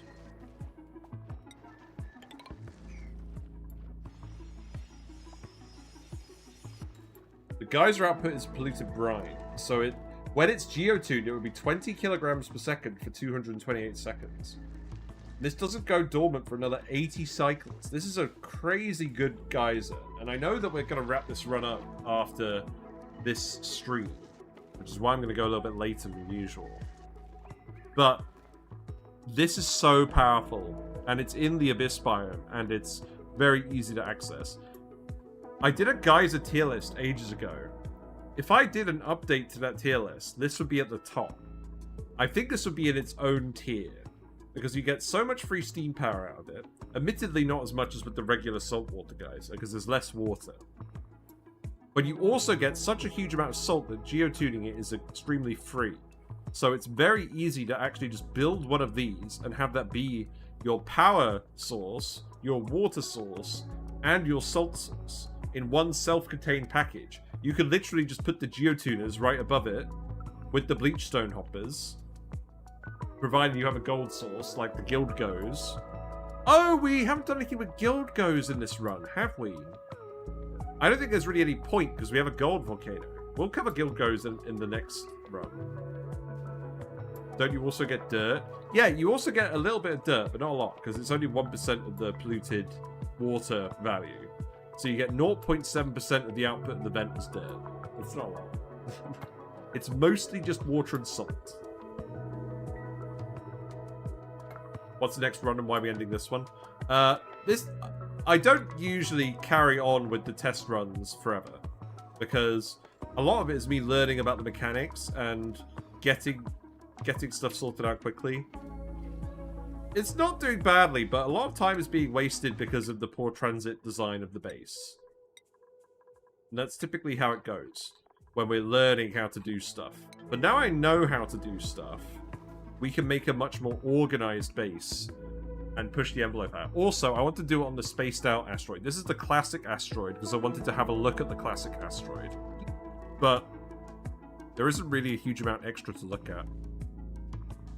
The oil biomes are quite small on this asteroid, I must say. Speed 3 again, because we actually need to get this done today. I'll print some more water in case we need to do some more research.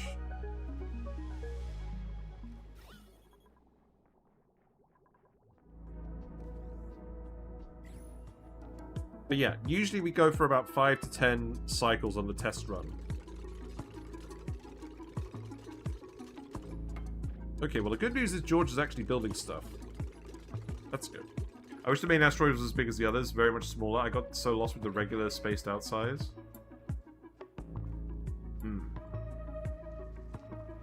I kind of like the regular spaced out size in general. It feels like a nice middleman between the moonlets and everything else.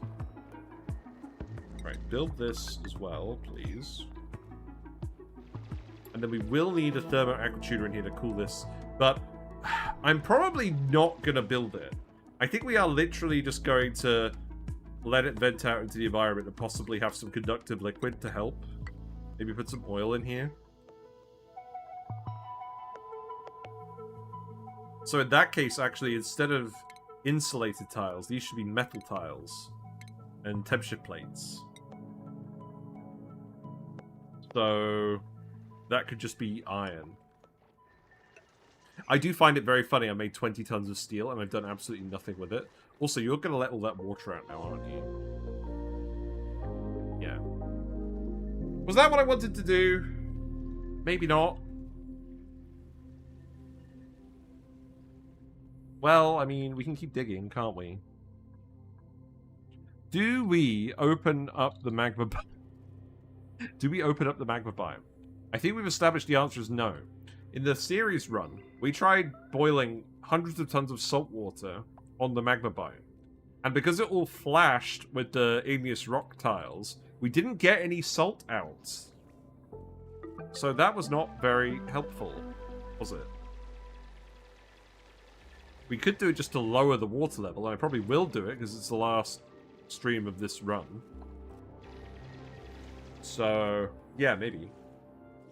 Swimming in magma pog. We should see what it's like when one of the dupes is swimming in magma as well. That's true. It's fine. I'll let this out down here. I like how we got a pip investigating as well. It should be quite easy for us to lower the water level just with digging, frankly. Also, I guess they can't actually access it this way anymore because the water level's dropped too much. It's probably fine.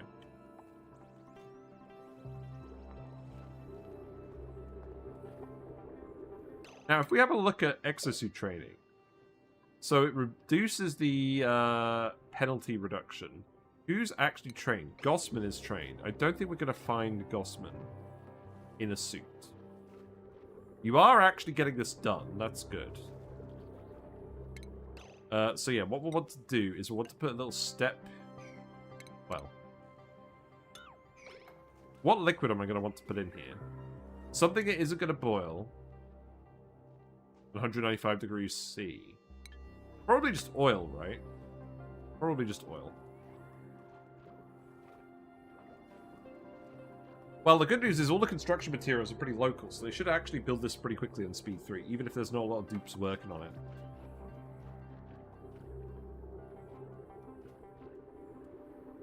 Now, what else do I want to run? I want atmo sensors in here, because... Or I want at least an atmo sensor in here, because we want a little bit of steam in here at all times, basically to stop everything from overheating. I think that's probably sensible.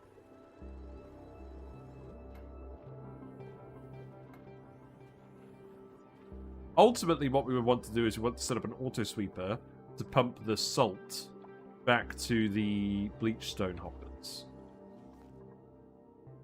We may still need to do that.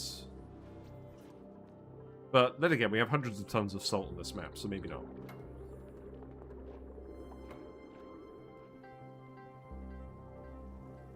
I'm probably just going to have to get them to dig this out as well, right? Let's do that. Plastic tubes. They'll melt and ta-da, nap the layer, but then you still need a second liquid to prevent overpressurizing the geyser. I mean, that is a fair point. I could just build some kind of plastic thing. Often I do liquid uranium, but the problem is that doesn't liquefy until a decent steam temperature. It would work once we fill the room with steam, which is probably fine. We could just fill the room with steam first and then put in a load of uranium. There is uranium available in the B biome. Is that it? I mean, there are more B biomes, but I haven't actually explored all that way. Enriched uranium doesn't actually melt at the temperature we want it to, so it would have to be uranium ore. We have prioritized that they build that wire as well, so hopefully that will happen.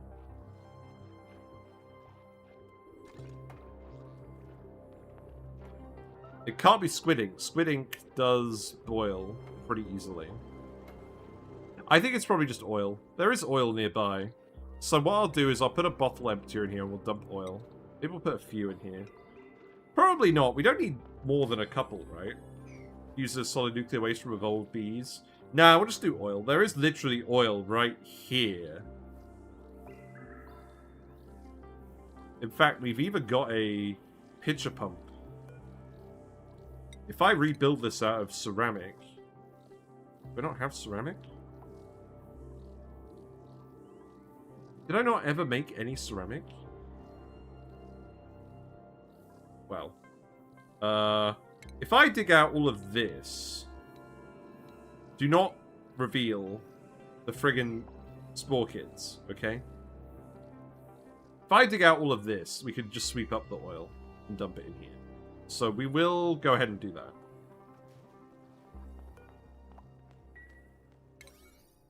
I guess that could be a priority 9 dig as well. So can that.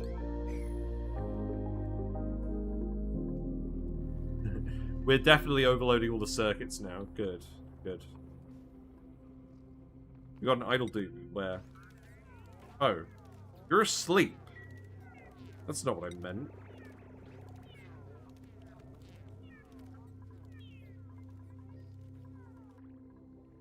And I'm just sad. How's the rest of this going? Have we still got a load of errands? They're getting there, I guess. That is going to take a while, though. How's long commutes looking? Bad. Lots of long commutes at eat. Well, I think that's unavoidable. Repair? Oh, are they trying to repair all the friggin' wires all the time? That's irritating.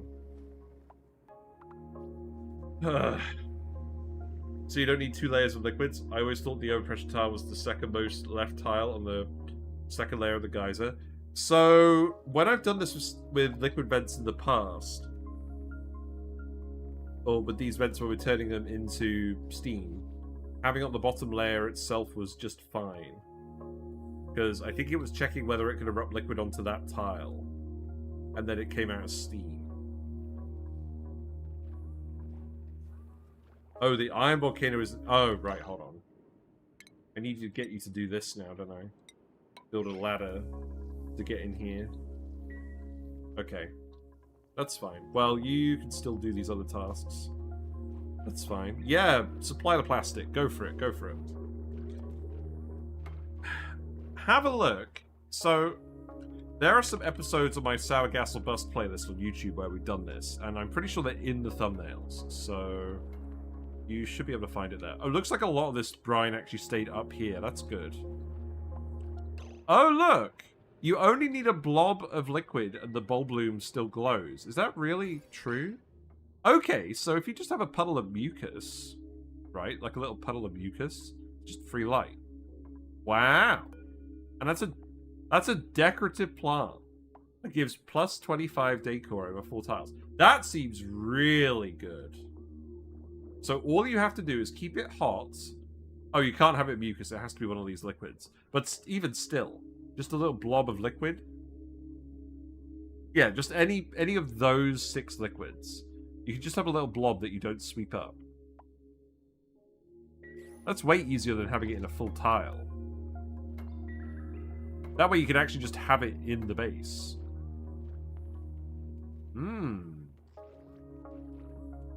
Yeah, quite convenient you have that plastic to work with. You can still escape, right? Yeah, you're just actually doing the work. Right. What are you grabbing? Oh, I should probably put a couple of basalt ladders in here, right? Just so that they don't have to actually climb down and up. Because when they're in the atmo suits, they don't like to swim. So they'll walk to the point where they have to swim the least distance. Which is kind of weird. Oh. That pipe doesn't need to be insulated. So that could just be regular liquid pipe made out of igneous rock. There you go. That should save you a little bit of effort. Does that change with Dive Master? I don't think so. I think it changes with the exosuit skills. In fact, let's actually go to the printing pod and assign more skills. Because with... Oh god, look at the squid. The squid is not doing well. I think it has to be the exosuit training skill. Squid is not happy.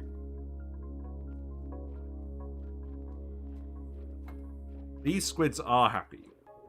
Yeah, you're much quicker at building the regular liquid pipe. Because it's less, like, the one uninsulated pipe. Oh yeah, true. Get out of here. Thank you. Hello, Alex on YouTube. I also recently stumbled across your videos. Amazing content. Thank you so much. No worries. I've got to admit, I obviously enjoy playing this game and sharing all of my knowledge with you guys and discussing it. But part of the reason I upload all these videos, particularly the Sandbox Showcase ones, is actually just to archive my own builds so that when we go back to play this game, I'm like, did I solve this problem? Oh, I did. Let's see how I did that and do it on Twitch. That's kind of a lot of my motivation for actually doing it, which is probably not how it's supposed to go, but there you go.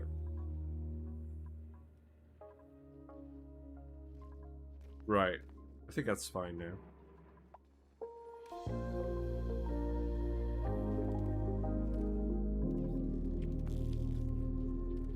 Yeah, the poke shell plan didn't really work.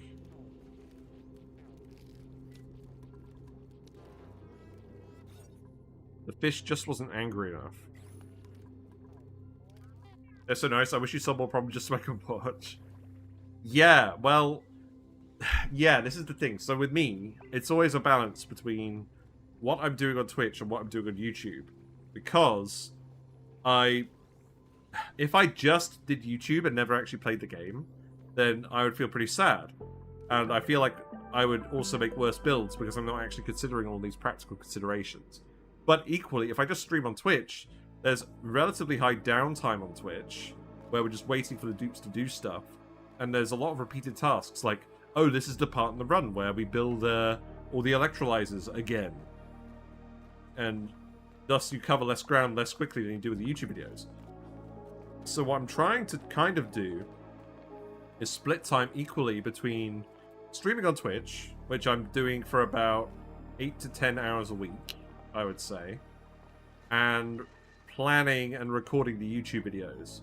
And I think that probably, if I'm actually making them, that's probably about 10 hours a week as well. But that's obviously 20 hours I'm trying to fit in around work and everything else that I'm doing in my life, which is quite a lot recently, because we've had a lot of events in the family and whatnot. So that's why YouTube's been a little bit on the back burner. But obviously, I also want to make sure that I'm able to release videos at a pace that keeps up with the content in the game. I was looking at a book the other day, read some reviews in it by Amazon. One of them was by me. Oh, right, the review. It's funny, I've gone back to like old YouTube videos from like 10 years ago and seen a comment from me while I was at uni that I've completely forgotten about making. It's quite funny when that happens. You'll give me a follow on Twitch? Thank you. I will see you shortly then. After 2,000 hours in this game myself, it's always a breath of fresh air doing seeing another with deep tech design analysis mind. Yeah, and the other thing about this game in particular, there are a lot of different ways to skin a cat. There's lots of different ways to solve problems, especially with the DLCs now being proliferant.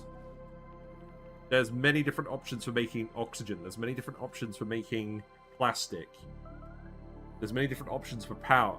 So actually critically evaluating them and all the ins and outs of working with them is really helpful, because as a new player in this game, you are spoiled for choice. Thanks for the follow. Thank you very much for the follow, Killer Alpine. Enjoy your fishy frog events. There you go. Yeah, I'm glad you guys enjoy all of what I'm doing and that you appreciate it, and I appreciate you guys a lot.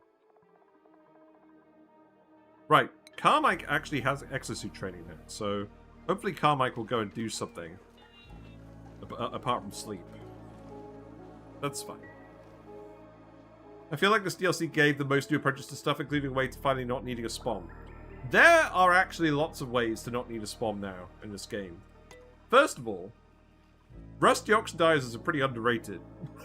Granted, rust is finite unless you go into space. But now, with the Jawbow, there's a sustainable rust source, and that's a lot of rust. The Rexes will also be a sustainable salt source, so rusty oxidizers can go pretty far. You can use dash of salt mines to recycle all of the chlorine into more salt to reduce the consumption of that. And you get the iron ore out, which is renewable metal ore, as well as the oxygen. They're pretty good, and I made a YouTube video about rusty oxidizers as well, quite early. A fun fact I always like to tell people about when I first started playing this game. For hundreds of hours, I didn't make electrolyzers at all, because I was put off by the oxygen coming out at 75 degrees C. But I didn't figure out that rusty oxidizers also produce oxygen at 75 degrees C. So I just made rusty oxidizers in all of my runs and got surprised about everything overheating for like hundreds of hours. That was before the time of Spaced Out. Oh, what's this? Oh, I see what's going on here. I need to actually put a ladder here now as well. Okay, well, you can just make that out of coquina. But yeah, rusty oxidizers is really good. Alveo Veras, not the best, but you can fertilize them. So you can technically get twice as much oxygen out of your ice as you would oxygen out of electrolyzer water. Blumblums are extremely strong for oxygen. They produce so much algae, it's crazy. Easily 4 times as efficient at producing oxygen than an electrolyzer for the water you put into the plants. Electrolyzers are pretty convenient, and the hydrogen power you get from the electrolyzers is not insubstantial. Especially with microchip tuning. I would actually argue the hydrogen power is the main reason to do electrolyzers these days, instead of the other critter combos. And that's why the electrolyzer is the go-to build, because it's simple, you can build it on pretty much every run, and it solves the power problem as well if you have any refined metal for microchip tuning, if you do it at enough scale. And there's enough water sources from geysers on a lot of asteroids, you can usually get enough electrolyzer production going to run a decent hydrogen suite for no real cost. And that's what you see most people do on Twitch. Right, so what's left? We got the Steam Turbines. These are mechatronics errands. So I think I'm actually going to yellow alert these, because I don't think the people that do these tasks normally actually come down and do them. Everything else I think is going to be fine on priority 9. What was the spent again? A minor volcano. Okay, I'm not fussed about that. I've been checking these geysers all run, I never remember. And that's a leaky oil fissure. I mean, that's kind of funny, because we do need the oil, but it's just down here. Oh. Oh, I didn't want to dig that one tile. Ugh. Because there's oil here, and now that's not going to spread over. Oh, it's probably still fine.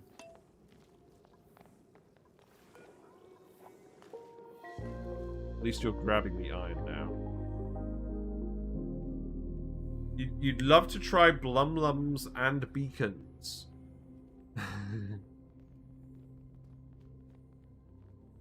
I still want to have a... We're cooking the zombie spores, are we? Maybe. Oh yeah, we are! Wait, no we're not. You can't cook zombie spores. Well, spore kids can take up to 240 degrees C. So spore kids aren't going in.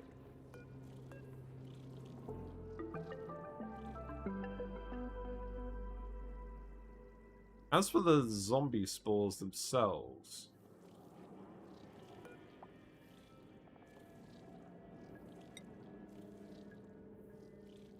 They're overpopulated. I think all zombie spores are alive until 500 C. Yeah, cooking the zombie spores is not a good plan. I will admit.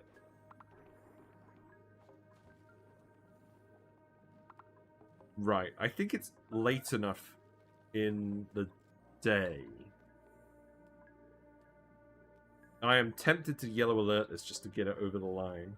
We can leave some of the polluted brine up here to be the conductive liquid up here. But I don't actually want so much that it floods the buildings. Usually freeze your spore kids with a wheeze wort and some hydrogen. So what I usually do is I usually dig them out and let all the spores out. No, I'm kidding. I'm kidding. Usually what I do is I tile them in such a way that I can dig out the tiles with the spore kids on them, kill the spore kids, and then irradiate it. Yeah, with the wheeze warts. That's generally what I do.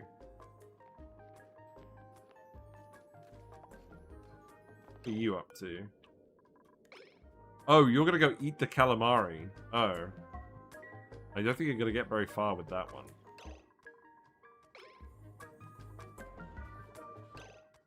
Well, the squids are getting groomed, so I'm happy about that. Some different approaches. I'm the boring one, diagonally building them into a non-existing status. Yeah. Diagonal building is definitely a good idea. Oh, you guys are hungry now? Well, have fun. Delivering all the gaskets. Yeah. I don't know if yellow alert was actually the good goal on that one. It's kind of annoying because all the plastic is downstairs, so it takes them a while to actually build any plastic tiles. This should be a plastic ladder, shouldn't it? That could be priority 8. How's the bleach stone actually filling up now? Pretty well. That's good.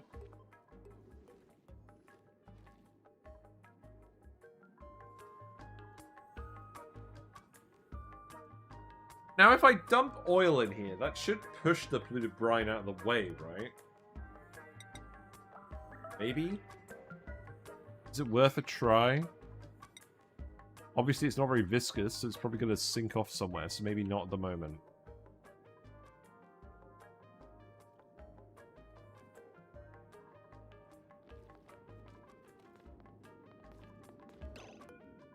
Ruby is going to go build all the steam turbines. Good. We don't have a lot of mechatronics, guys. I will fully admit that. Yeah, I've kind of stopped building electrolyzers on my runs, just because I was bored of doing it all the time, every run. That doesn't mean there's not still a good option. I'm just glad there are other options now for variety's sake. And I'm glad that the electrolyzer still does actually have a niche. Don't forget the buddy buds for the germs. Yeah, that's true. I like rusty oxidizers, but never managed to make them work long term. Yeah, fair enough. Right, these are obviously flooded, so I think what I need to do is make these priority 1. I need to let all the liquid drain out of here.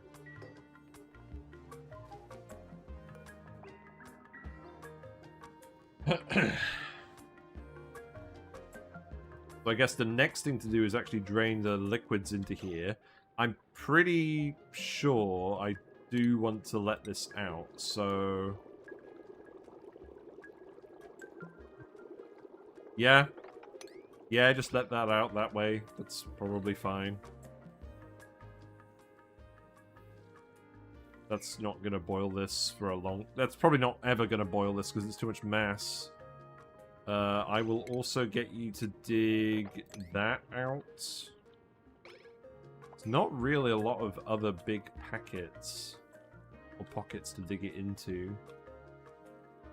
I'm a little concerned about that now.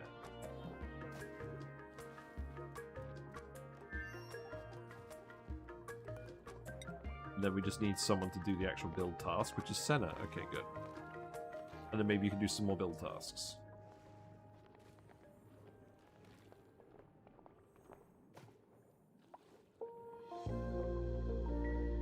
Okay. By the way, the small talk about oxygen production just made me have an epiphany on how to run waterless asteroids like the teleporter one. Yeah! I think, yeah, I'm glad there's more oxygen options for that now as well. I still think the resin boiler is a pretty competitive one for that. Because you can get free resin with the lower beta combo. You can then boil that into steam for free. And use the power from that to actually run your electrolyzer. and then supplement that with hydrogen power. It's very possible. I think I want to dig it out on this side as well, but I think I want to mostly let the water drain the other way. What do you mean we earned an achievement? When? Why?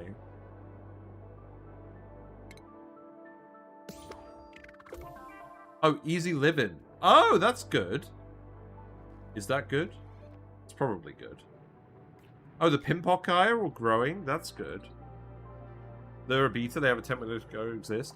Yeah, well, what you can do is... Again, I have a YouTube video about that as well. But you can fill the room with chlorine and run a hot pipe along the top for the lure plants and a cold pipe along the bottom for the betas. And chlorine is so unconductive as a gas, you can have both of them in the same room. It works pretty well. And that's how you solve that problem. And then the betas are free, and then the lure plants are free.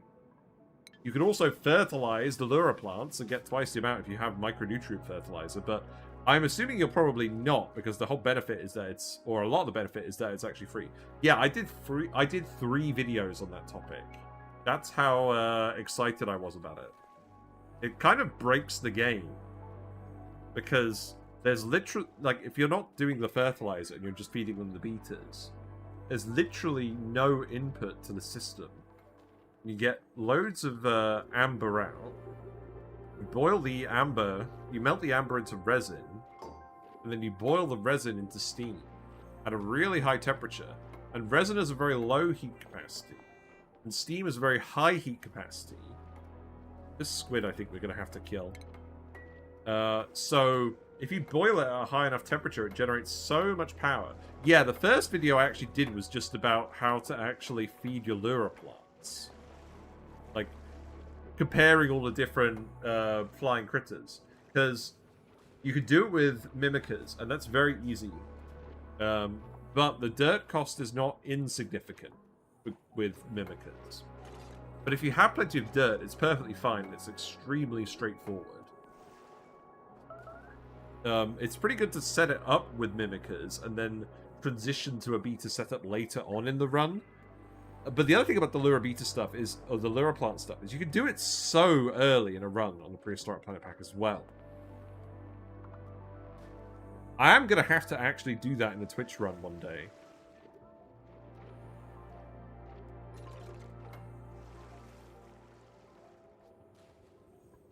But yeah, and then because you're generating excess power with all the steam, you can get that water out and you can run it through the electrolyzer, and then you actually can boil so much resin with the heat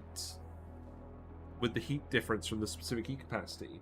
You can actually take some of that resin and turn it into plastic with polymer presses, and you have enough power to run that. And you can add wild plants and mimickers to fertilize the lures for free. Yeah, you can do that too. You could, I mean, obviously you can get free resources with pit planting, but this is free resources that doesn't require any pit planting. So you don't need to print a pip.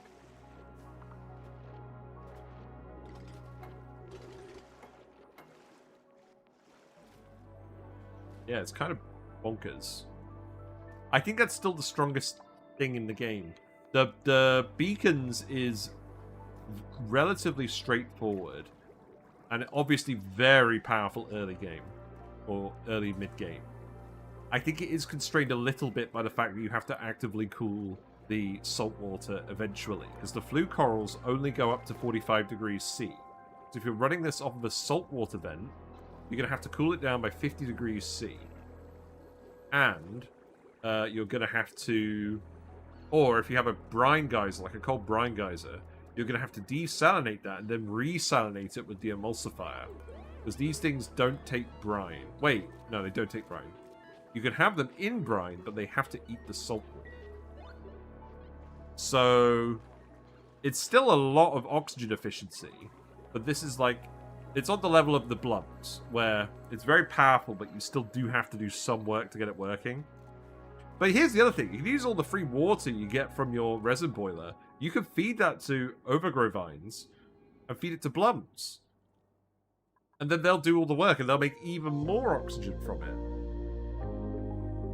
So the overall combination of efficiency from the prehistoric planet pack stuff, I think, is way above the power level of probably even what you're doing with Slogos and beacons and the flue corals on this DLC. Like, it's completely crazy. And we've got to explore it further. Right, are you guys actually going to get down here and dig? Yes, you have lots of stuff to do. Now, let's actually have a look at Carmike, because Carmike has the Atmosuit skill now. So does that mean you're going to be slower swimming and you're going to avoid swimming? I hope we can find out.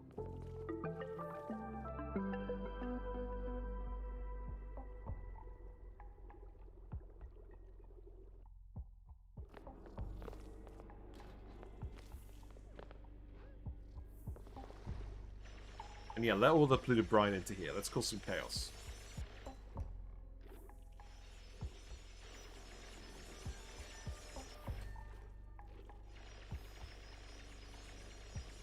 Probably going to have to go rescue the critter drop-off for the Slogos as well. And the gas pump. Yeah.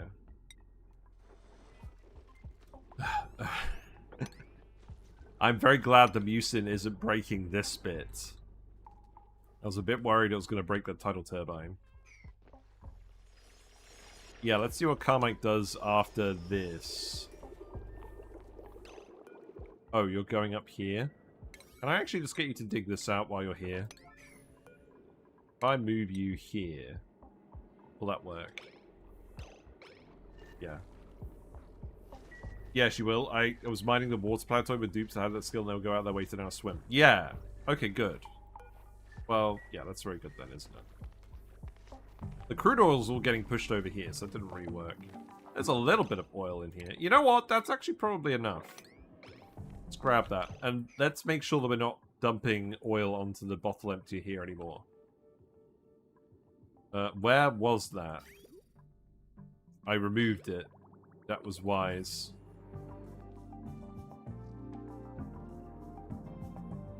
Good. Yeah, and then you can dig this out, let the rest of the water out. Okay, so there's not much water left in here now. It's, yeah, that should start to flow downwards. Especially once you do this dig. The water planet is now so fun to land a rocket on. I want them to add something to the water asteroid. The water asteroid is so lame now. I was underwhelmed when I landed there. Oh, we gotta get the squids. Oh, okay, we gotta go get the squids now, haven't we? Sorry, Carmike. You might actually have to just come back and murder them. Get some Dutch courage.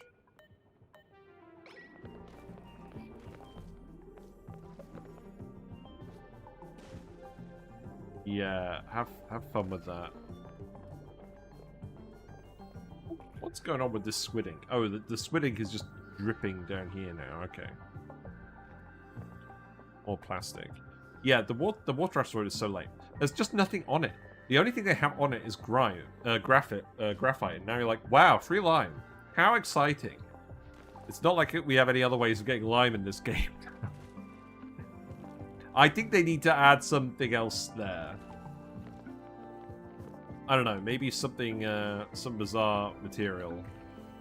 Some other bizarre material.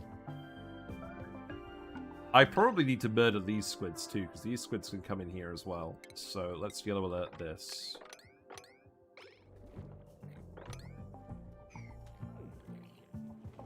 Thankfully, the squids don't have a lot of help, so our murderers can really get at them. Can you imagine if these guys had like 400 health? Eresium, yeah, they should just add a giant weather loach leviathan to the place. That's what they should do. Drop some Amogus eggs on the fish tank. Yes. That's... well... yeah, maybe we'll do that at the end. I kind of just want to focus on getting this vent running now, because we talked about it long enough.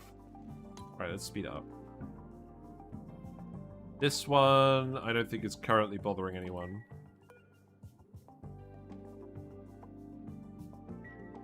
Zappy zappy.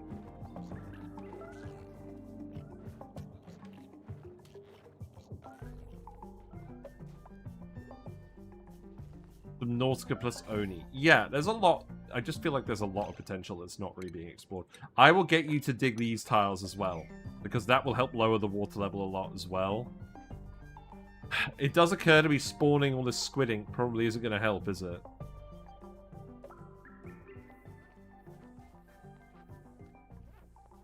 Well, we'll see.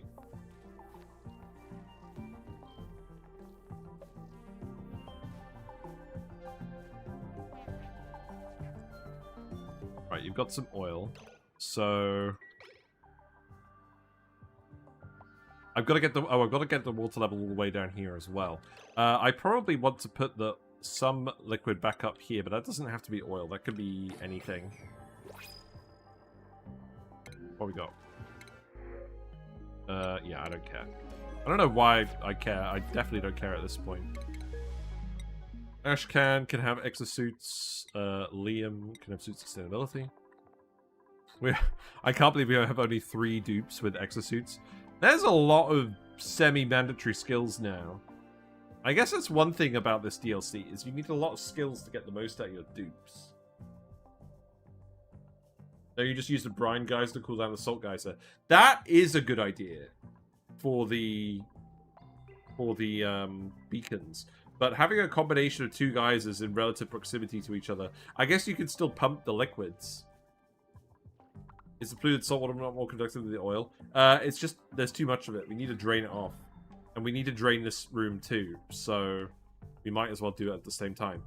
There's 100 kilograms of natural gas here. I don't think I care about that. Do I? I don't think I do.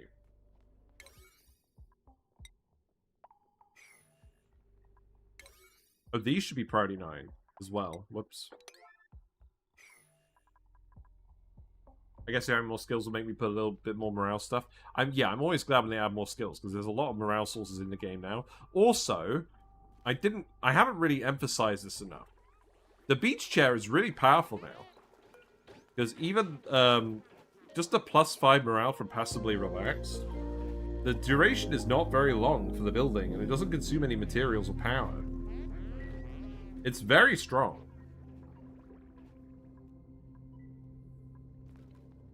Now that the Pinpock Eye have been growing well at last, I was kind of worried about that.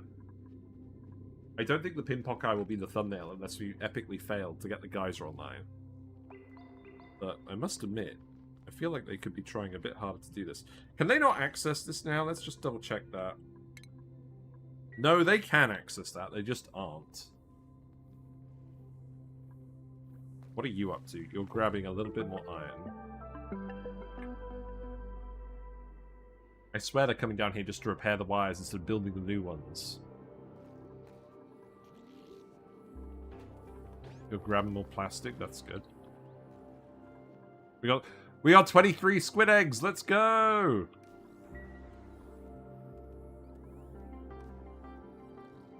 Subnonica.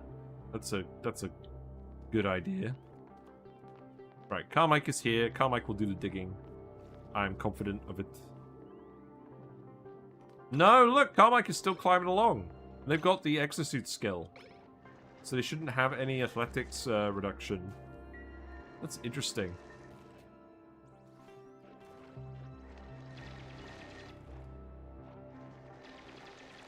Yeah, keep letting this out.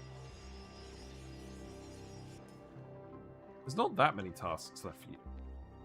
I hate that they're repairing stuff on a higher priority than actually building the new wire. That is unbelievably irritating to me.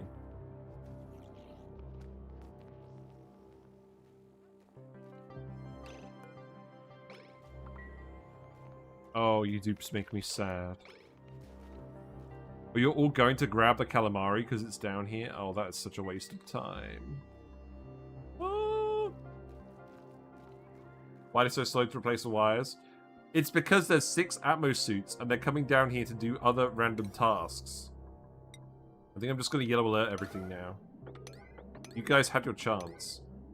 Oh, these wires are set on priority 8 as well. I'm glad the beach chair got a buff, it really needed it. That is true, but maybe they should make passively relaxed like +3 morale, because at the moment it's like It's completely free, and it's very easy to get. I guess you still need the research for the beach chair, but like, there's no material cost. The duration is not that high. Yeah, I was kind of hoping we wouldn't have to yellow alert them, but they just aren't going to get it done quickly enough otherwise. That level is dropping, that's good.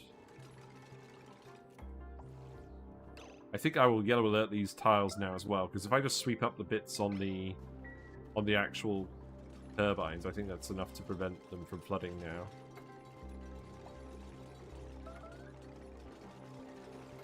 So I will just get you to...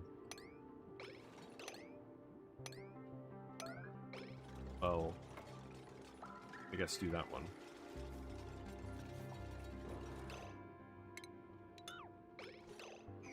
And then you could probably do them in order, right? Yeah.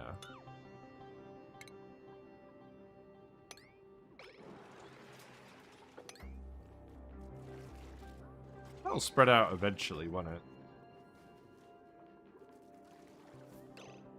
Yeah, that should be fine now. So, sweep that up as well.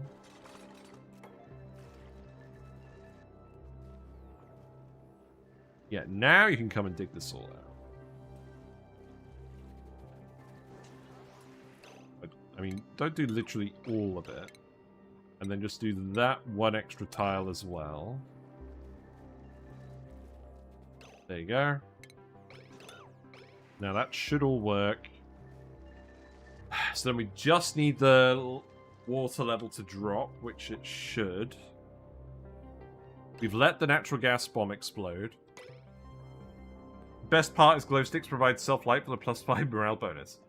Yeah, you don't need any light for the +5 morale bonus. It's ridiculous. Yeah, if we were actually seriously doing this run, we would have a single fire pole going all the way through the map. We would move all the liquids out of the way so we could have a single fire pole going down the map. Because this commute down here is awful. And then we would have a load of conveyor rails to sort that out. That is the main motivation for us doing a new run, if I'm being really honest. Who's starving? Is it George? It may be George. It is George. Okay. Well, that's awkward because I want you to do this task, but I also don't want George to starve in the last stream. It's alright. We got other dupes. What are you doing? You're gonna go do the dig. Okay. I think that level will probably not lower enough.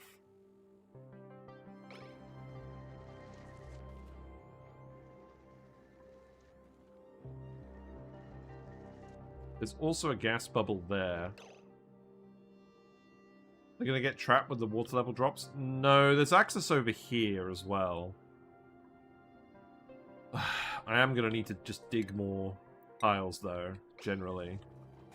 So I think this is probably a case of me just telling them to dig all of these, because they're in the area. So I guess just priority 9 dig those now, and then we should actually be able to get it working after that. Is that enough? Maybe. But it doesn't say any of the dupes have been idle, so I think they are getting these other errands done. It's just taking time. So if we have a look at the construction priorities again. Yeah, a lot of these wires are actually getting done now, so that is good. Is George still starving? George has... Ah, George is fine. Now I'm going to have to try and force my 2 glow sticks side by side if I get the 8. No, you need a lot of light for the +8. I just don't think it's worth doing. It would be worth doing if the +5 wasn't so easy.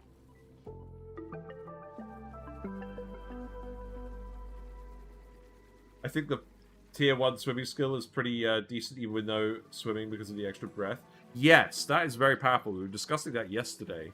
The ease of adding more breath to dupes is possibly overpowered for asteroids where you're not even planning on swimming. And I don't know how they would actually... what the best way would be for them to fix that.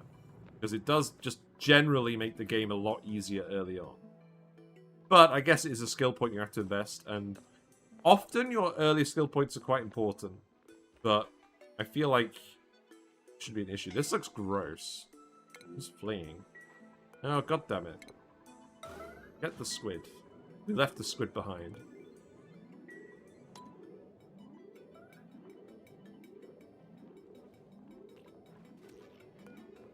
You're gonna go zap the squid now. Fair enough. We can start digging all of this. It's probably easier tiles to dig, but that's fine. I don't really want to dig these. I want to leave the water level around this level. Okay, that level's dropping now. That's good. I never managed to roll a glow stick naturally. Are you using a dupe skills selection mod? I imagine possibly they are.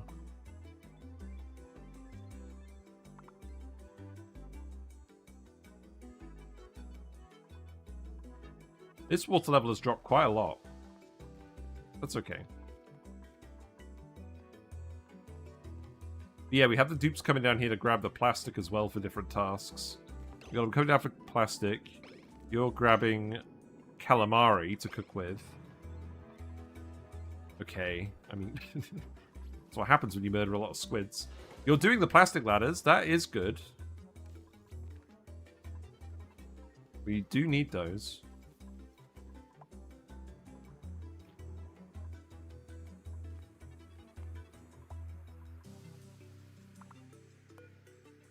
I don't think we're going to have to yellow alert the digs, because the dupes are quite eager to dig, usually. Nails, I'm just going to interrupt you. No, you're really determined to go and repair random wires. I think I just have to tell them not to repair them. Each individual wire, I have to tell them not to repair.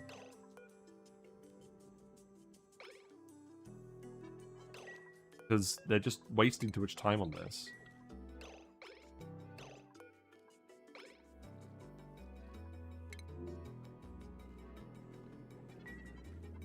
What? Where even is the...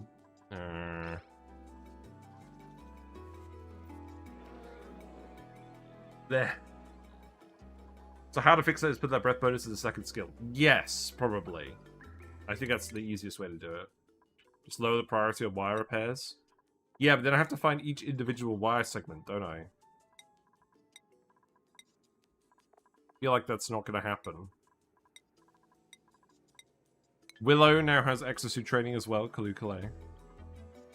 I guess it's in duties, isn't it? But even then, I'm not going to be able to find that, am I? To be fair, they are building most of the wires. There's probably some regular wire segments still that I haven't sorted out.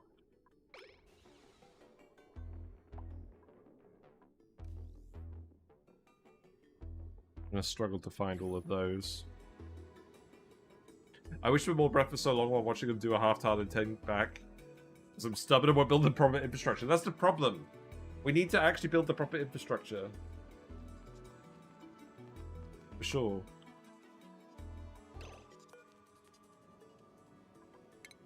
Right. Pin pockets. I'm gonna set you to priority 8. Okay? Don't worry about those too much. Don't worry about these too much. Don't worry about these too much. A lot of these tasks can actually wait. Something weird has happened here. Oh, this saltwater vent is erupting now. Fun. I didn't really think about that. Suits.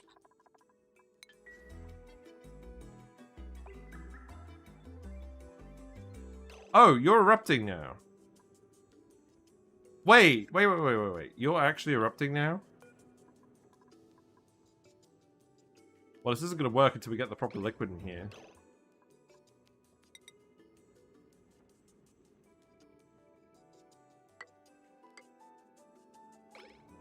Can I do something like that?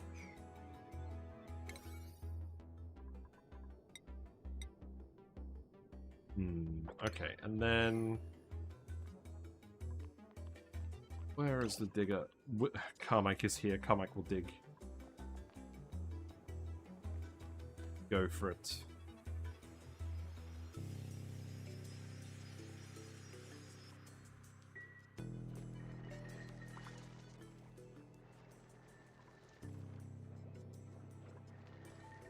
Probably at the point where I should just start geotuning us again, right? Let's flip it on. Oh, God. I guess the bleach stone has been off-gassing in here a little bit. It's no good. Alright, let's enable these again. And let's get some steam coming out of this, then. Show me the steam. Show me the steam. Do the experimentation.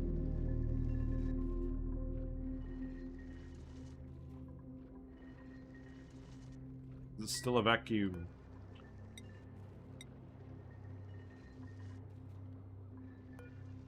Come on, guys.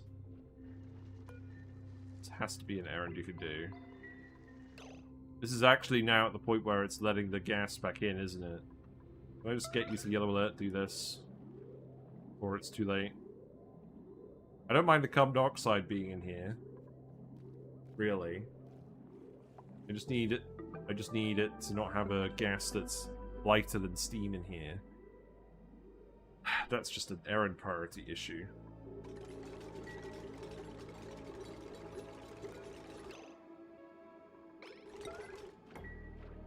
I'll let you build that one too. Right, so this is going to erupt in 0.3 cycles. Yeah, this eruption period seems quite short as well. So, obviously the issue with this now is we're not going to get the liquid vents to overpressurize because we still need to drain more liquid out. But if we have it like this, then there should be a pretty good seal regarding... There should be a pretty good seal regarding the gas. So that's probably the most important thing. Then we can let this brine drain out of here. I'm going to yellow alert this again. There's probably a couple more digs we can do.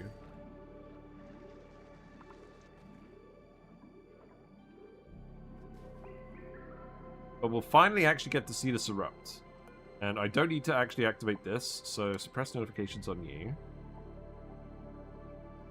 Oh, I'm excited! It's actually going to happen in a sec. And then we'll just need to put the crude oil in here. And in fact, all I need to do is, once this brine gets below this level, I'll just... Or, once the room heats up enough, we should also be fine. Okay, there we go. 10, 9, 8, 7... Okay, let's not yellow alert that anymore. 1... Very effective countdown. There we go. Oh, wait. Some of the polluted water isn't boiling immediately. Okay, that's fine. That's fine. Because we're going to heat it up. Let's heat it up. Gotta heat it up.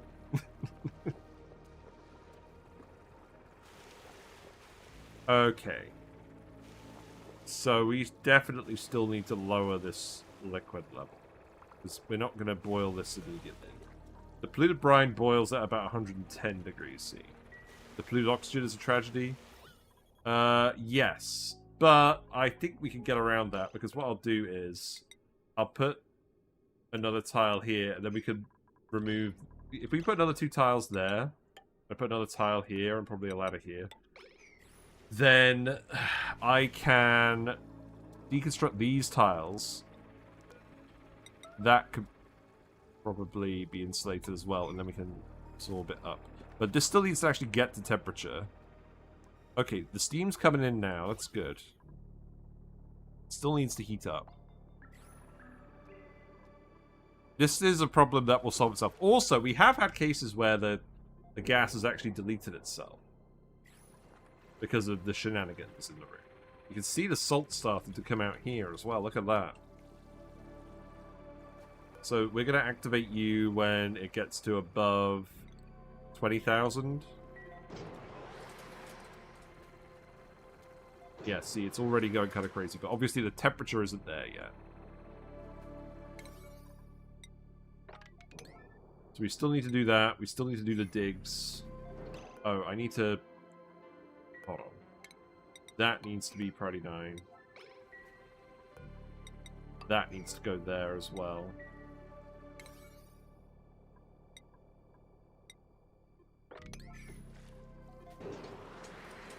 At least it's coming out.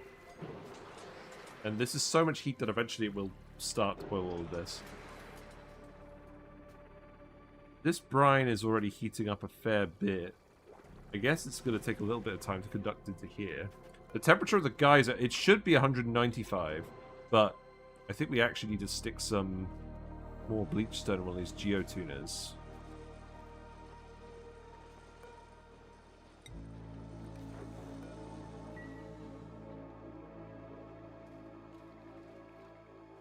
No? Should all be fine. Yeah, now it's 5 out of 5. I think someone was doing one of the researching tasks. I guess part of the problem is it's all going to start conducting through here. I need to really get them to lower this level. So I probably actually need to yellow alert dig these tiles. And probably dig, like, I don't know, just these random... I was going to say random easy tiles. There aren't really any easy tiles here, are there? Those ones, I guess? A pip for your troubles.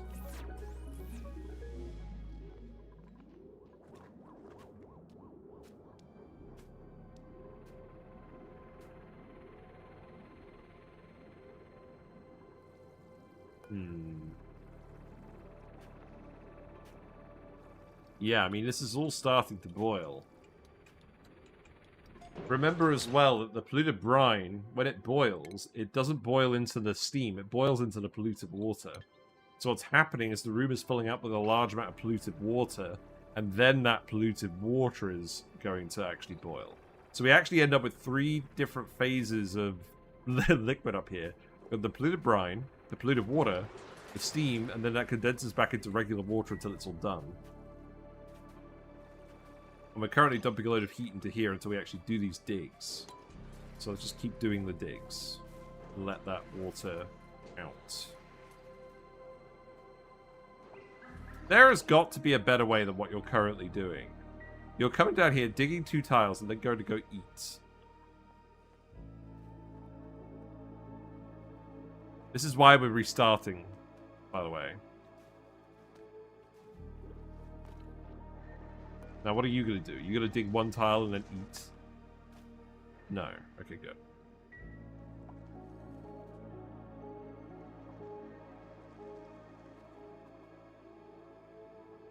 Yeah, this level is starting to drop. That's good. Obviously, I'll need to erupt again in a minute. Right, the polluted water is starting to fill that bit.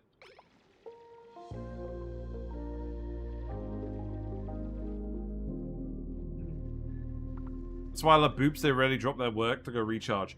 Yeah, I mean, there's a reason why we have boops in all the Sandbox Showcase videos. George, you could have suit sustainability. Seems good. Exosuit training for pay. There you go. This tile should drop pretty quickly.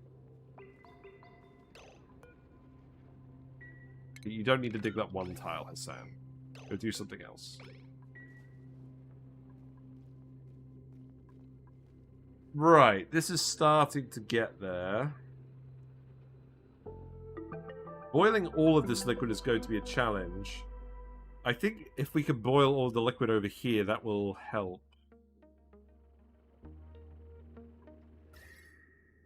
Let's go to... actually, it'll be state change, won't it? No? Well, yes.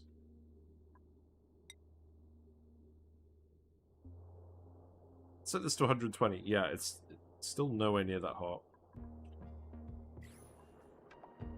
This map with the 3 type generates does suit boops more easily.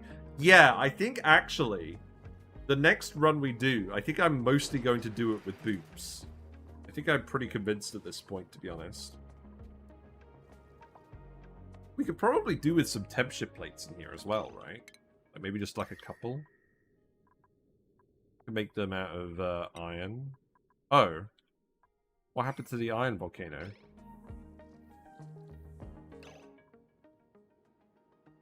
Oh, I see. We've got a problem. No we don't. We can access this. What are you talking about? Temperature plates is probably a good idea. Oh, wait. What's going on here? Why does it look like the base salt is going to melt? It's not right. Looks like the polluted water is getting let out here now. Is that okay? I guess that's okay. Looks like we've got the steam turbine running a little bit. I probably don't want that to actually happen just yet. So let's actually cut this off. Because I want to keep all the heat in here for now to keep boiling the rest of this little bit of liquid. That should happen pretty quickly though, because there's not a lot of liquid mass left. I think I'm probably going to want to seal this bit as well. Let's priority 9 all of that.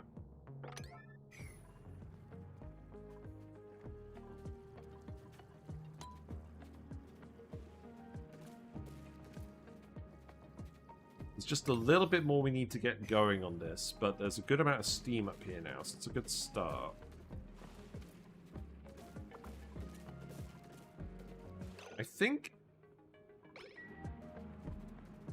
I think this is probably at the point where I can actually put the tile here and we can pour the oil in, because I'm pretty sure the rest of this is just going to boil, and then we should get a vacuum forming in one of these tiles from liquids moving around. Yeah, look, we're getting a big steam explosion now. You can kind of see when it happens. I wonder if anything about the fact that it's going to a liquid and then to a gas twice is going to potentially cause an issue with this geyser, but I don't think it is. Also, I love that it's actually cooler now that it's nighttime. That's partly why I wanted to stay up late today.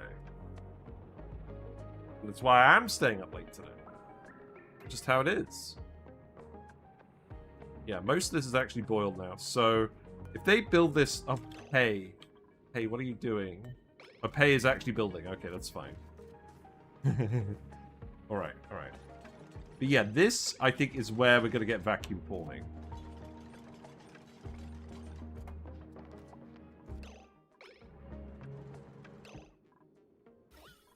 But we've only actually got 1 tile of polluted oxygen. So maybe this is actually fine. Maybe I'll just permit it. And then you just build this one. Yep. And then probably just pour oil in here, right? Enable auto bottle. And then I think we're nearly done. This is 120 degrees already.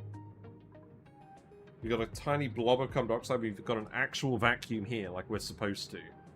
So this liquid should probably stay here because the carbon dioxide won't conduct that much heat. The back wall. Oh. I've forgotten something important, haven't I? The back wall. I probably need to dig out the back wall. And we're probably going to be getting heat exchange from the back wall as well, aren't we? Oh. It's not a vacuum anymore because of the polluted water. Oh, whatever. It's not going to be that conductive. I think we'll be fine. There's enough heat coming out of this thing. For demonstration purposes, I think this is fine. But let's dig the back walls in here. Did I leave? I must have left back walls behind these tiles too. Is that going to affect the heat transfer? I don't know. Possibly. This is steam as well. I guess it's kind of surrounded by liquids. In any case, this is just a proof of concept, if I'm being really, really honest. You're at 24% data. We do have lots of bleach stone in these conveyor loaders, though, so I think we're okay.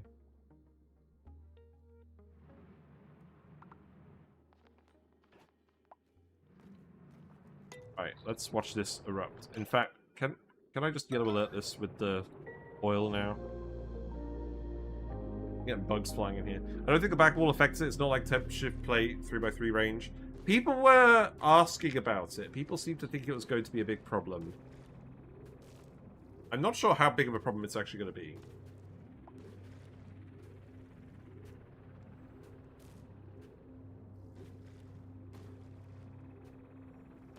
But yeah, that's working pretty well.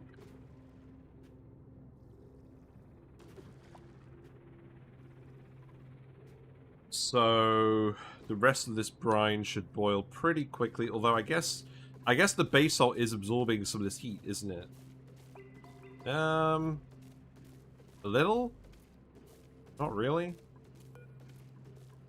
May's gonna come in here and deliver the oil. We probably could do with some temperature plates in here made with the basalt, right? Just to heat up the liquids. Or dump the heat into the liquids, shall we say. So... basalt. Yeah.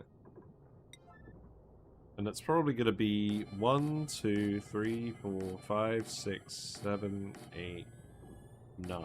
That's convenient. And then May is right here with the oil. Then you can dump that in.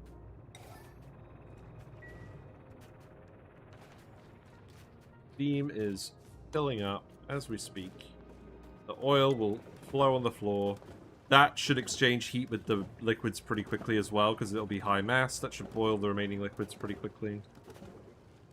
We'll get the polluted water and the dirt coming up here. That is actually boiling properly now, though. And we are getting the dirt out of it, so that is good. Okay. Yeah, I think we're pretty close.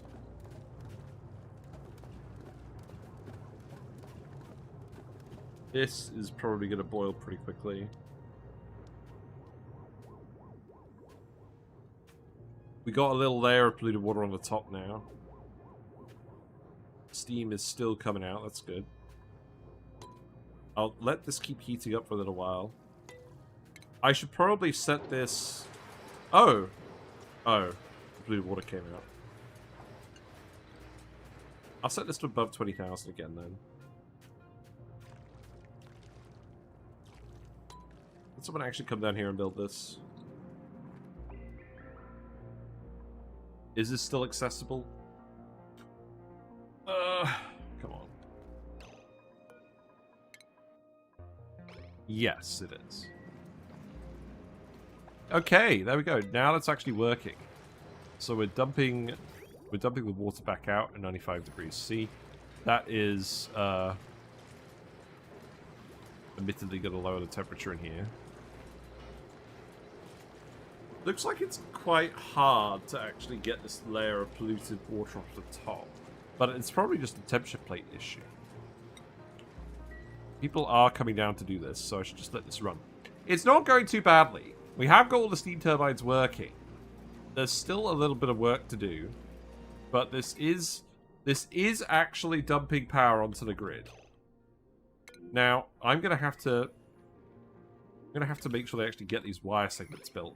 Or rather, I would if we were actually going to keep playing this.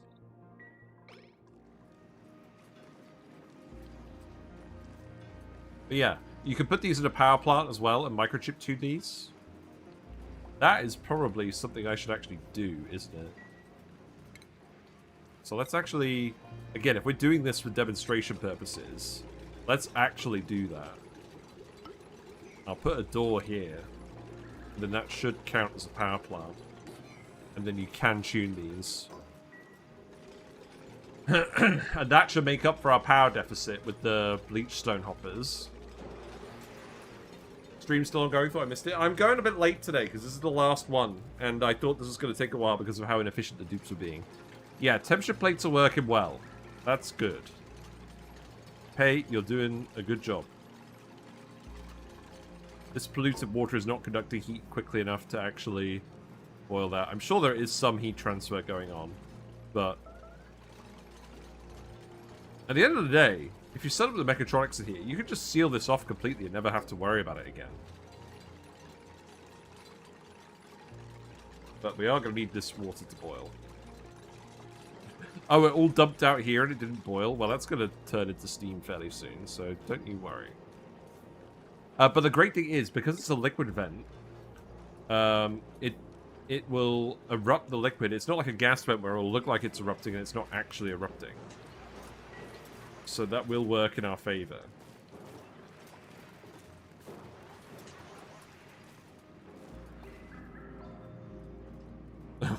We're letting all the polluted oxygen out into this area now. Oh no! The wire's broken. Okay. Can I think this wire is just going to break now, isn't it? Maybe that's fine. Maybe we just let the steam turbines run the marine drills. That's probably actually fine. You know what? Yeah, cut it off. Cut it off. And then we'll put batteries in here. That's what we need to do. We need to put batteries in here. And then these we made out of steel. See? It all works out. And then build this out of, oh, I don't know, iron. There you go. Yeah, build all of that, do all those tasks. That should be done. But, yeah, no, I'm pretty happy with how this has gone. I think I've learned most of what I wanted to learn out of this. The only thing that we haven't really done on stream with this DLC now is the Guild Goes. And Guild Goes are very similar in ranching style to the Slogos, and we just did a sandbox showcase video on it. Oh. Oh, the pump is friggin' blocked. That's the other issue we're having is that... No. We're just not getting enough oxygen? No, the mucin's on the sensor. Oh, I see. Okay, okay. That's the issue. Yeah. Yeah, you need to get more oxygen into the suits. That's definitely a thing.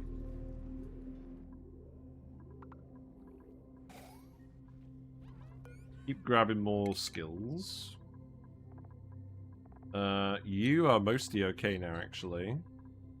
Freya can have that.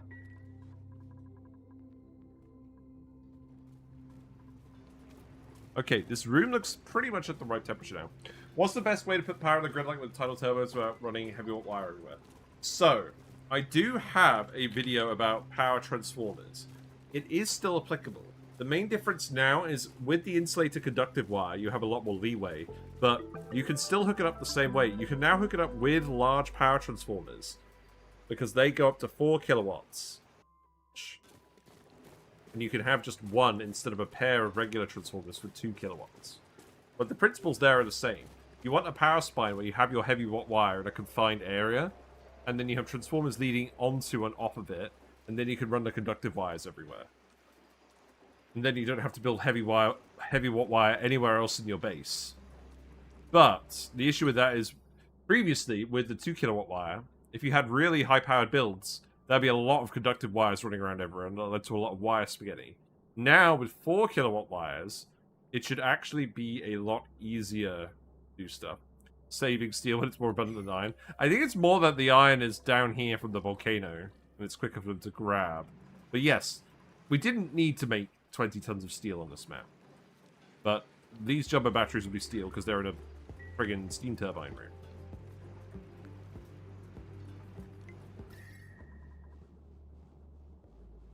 Yeah, I mean, you can see we're leaking heat into the brine. That's definitely happening, which is probably not helping our power output here. But, yeah. I'm so happy about that change. Because it's personally going to benefit me a lot.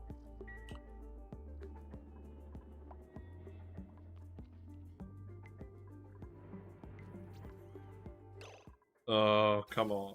Okay, oxygen pipe is full. It's going to start filling up the docks again, but that's going to take forever for them to do.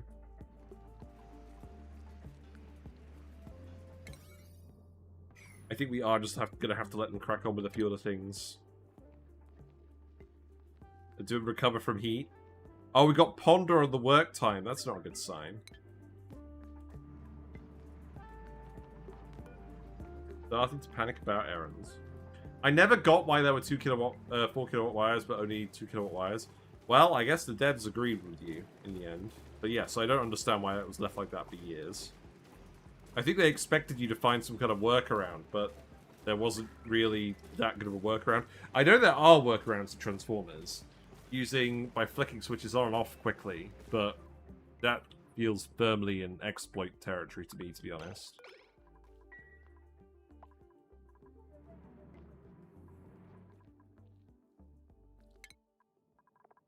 We're going to keep going a little bit longer. I know it's kind of dragging at this point, but I want to see this build at least a little bit finished. Obviously, we would mechanize it as well at some point.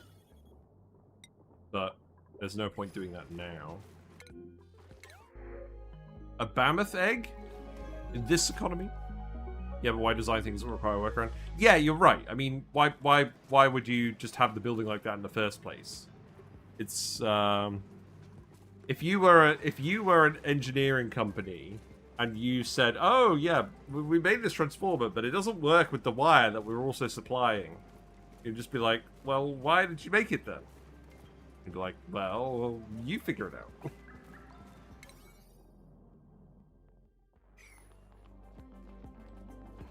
Oh, you actually come to build this, Quinn? That would be nice. No, you're gonna go somewhere else. Oh my god, he's going to repair a wire. Okay. Look. We know that this is going to work. We know that this is working already. It is currently generating power for us. I am sick to death of the dupes not prioritizing these errands properly. So I think I'm going to call it, and I think I'm going to say that this is working. The geyser's erupting. We're getting the steam out of it. We're sorting it out just like we did on Sour Gas or Bust. And, most importantly, we've already got 7.6 tons of salt here. And there's much more salt down here. Salt will never run out ever again. Water won't really run out either, because we've got a pipe full of water now. And power is pretty good too. It'd be way better if we weren't dumping all the heat into this, but that's fairly easy to solve because we can just seal this off. So I am happy with where this run has ended up. On cycle 259. So I think I'm going to call it. Now, was there anything I wanted to do before we called it? Do I want the dupes to come in here and try and fight all the fish? I might try and do that. Let's try and get them to come in. Oh my god. Okay, there's 700... Okay, this is 742 errands. That's 437 bloaters, 131 bloater fry. There are some sequine fry in here, but not a lot. The sequines have all been... Oh, God. Why are all the sequines up here? I did not think about that. Right, let's keep an eye on the dupe's vitals. Let's see how this goes. Can you guys actually clear it out? Did I test crab versus squid fight? No, but I'm actually going to do that in the next run. We're going to set up a proper squid ink generator with the combat. I don't think the dupes are taking any damage, as far as I could tell. Okay, that's good. Please do a magma swing. Can the fish fight back? It looks like the fish can't fight back. At least if they're being zapped from the top. Oh, they're murdering all the sequines too, I think. Are they? Or are they all flopping over here? It looks like they're all flopping now. Minnow has jumped in the tank. This is fine. The number of yellow alerts is going down. Yeah, Oni is now turned into a PvP game. You can always run thin wires and turbines and run transformers in reverse, connecting to the main grid without having to run heavy wires over. Yes, we have done that a lot in the past as well. That is a good way of doing it. 750 fish. Yeah. Something fish in a barrel. Yeah. Exactly. God, how long is... A, how long is this going to take? And B, how many frames are we going to get back? We're on cycle 260.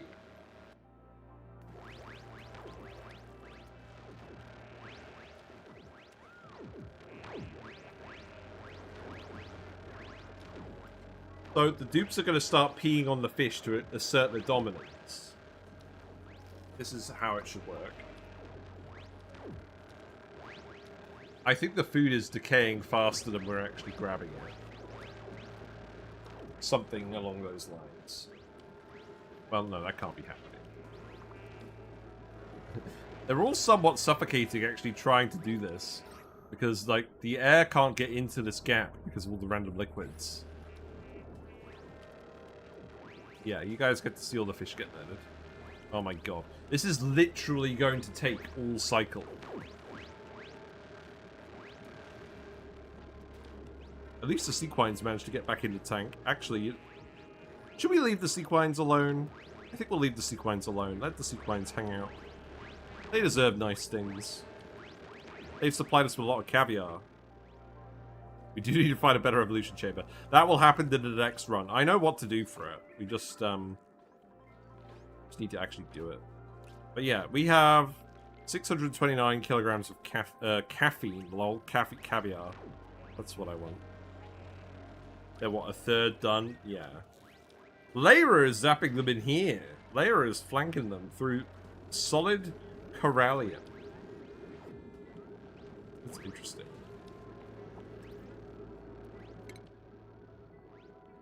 This melts into sand. There's quite a few new materials in the game that don't really do a lot. Other than be building material or food. I guess it's just how it is. That's not really a complaint. That's just an observation, I suppose. This is speed 3, by the way.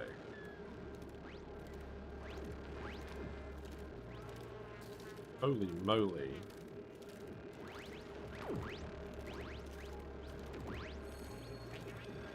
Nails has been working really hard and is ready to earn a new skill. Halfway done! Yeah. Ridiculous situation.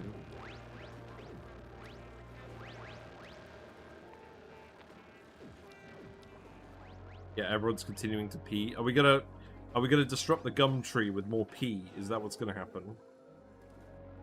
How's the vent doing in the meantime? You know, I am aware we've yellow alerted the whole population, so I'm not really expecting anything to go down here. Temperature is holding at about 131 degrees, but look, we've already got over 1,000 kilograms per tile in here. But the oil is preventing things from breaking. We're still pumping all the liquids out. It's all good. The rancher up there is trying to save the fish. Lol. I wish that thing would make them all level up in strength like crazy. I mean, I can see why they wouldn't, because it's so easy to get way more fish than you ever need. Also, we have like 600,000 calories of rotting fish now. It still looks equally as unmanageable as it was before. That's really funny. That's between 283,000 and 12,600,000 pounds of caviar. Wow. Yeah, I was going to say, if someone showed up to my door with a literal ton of caviar, I'd be quite impressed. We're still here! Are we still going to be here at the end of the cycle? I think maybe. Everyone is peeing themselves now. Thankfully, everyone ate beforehand. Stress is increasing because they just aren't doing anything else. They're all getting, they're all feeling like it's become a bit awkward at this stage.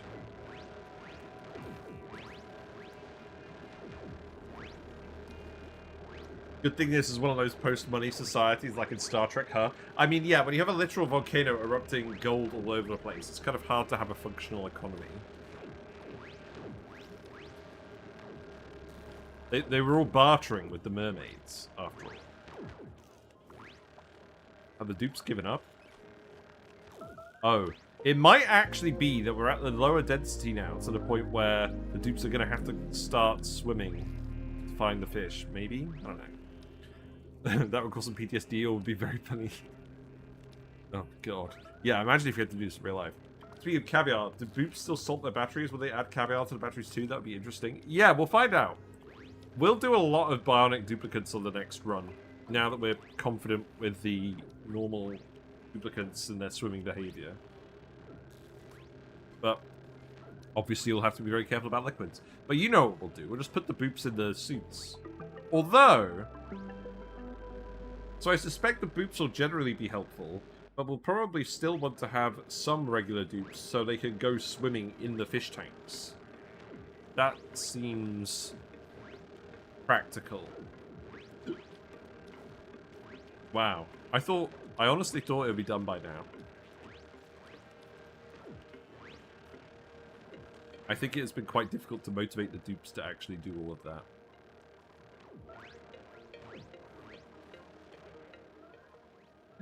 Did you manage to get more oxygen in these suits again? Okay, so the dupes, the good news is, the dupes got so bored of fish murder that they actually went up here and they're starting to actually put all of the bits in here.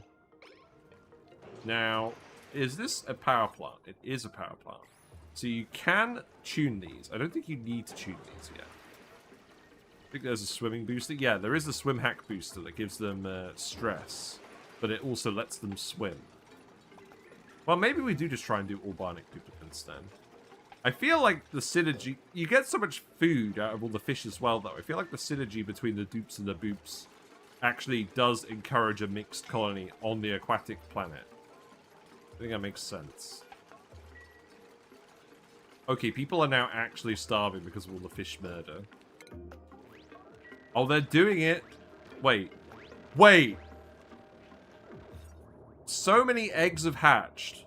There are still 300 fish in this tank. We have been murdering fish constantly this whole time. And the population has replaced itself during that time. You know what that means? I'm going to have to murder them all again. I only went up to 130. So maybe there's fish somewhere else then. I mean, if salting a battery wasn't silly enough. Yeah, it's pretty funny. Put the eggs back in the bins. Yeah, how many eggs do we have down here? A lot. All the eggs are getting dumped on this tile. Can you read that menu? There's at least 150 eggs here.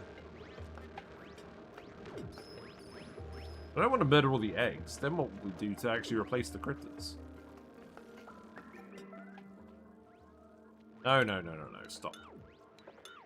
I'm not having people suffocate to death and starve to death because of the fish. It's fine. We fought a lot of fish. We can now see all the different types of fish. It's fine.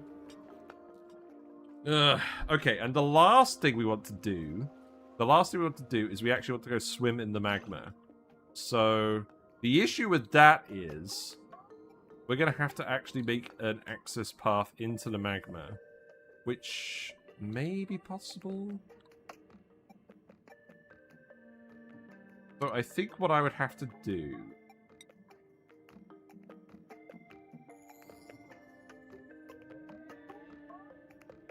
I would have to dig a path in such a way that the liquid wouldn't actually climb up it. So... let's go in here.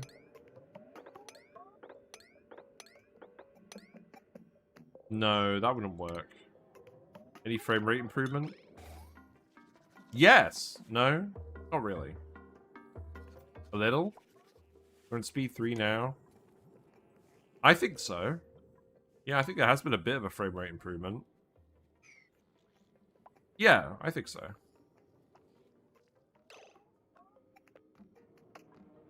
It's gonna have to be this bit, isn't it? Right. here's what we're going to do. You guys are going to come down here. Go past the spore kids.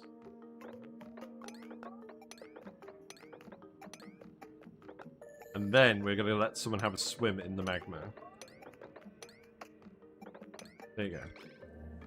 So, who's going to go do that?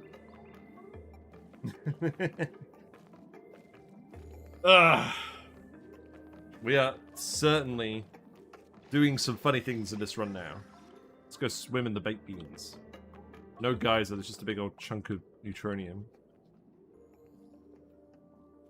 Oh, this worked well, though. Oh, wow, we have a lot of squids up here. Squid fest.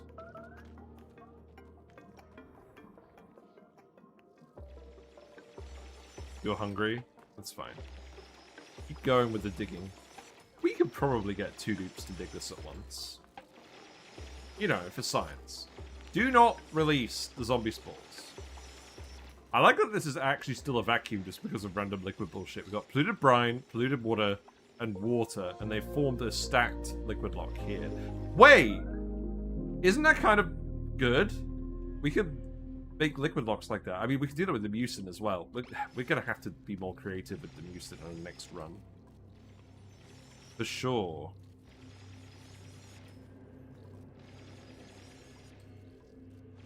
Oh, it's not very far now. You'll be fine. Oh, Carmike's sleepy. You're alright, Carmike.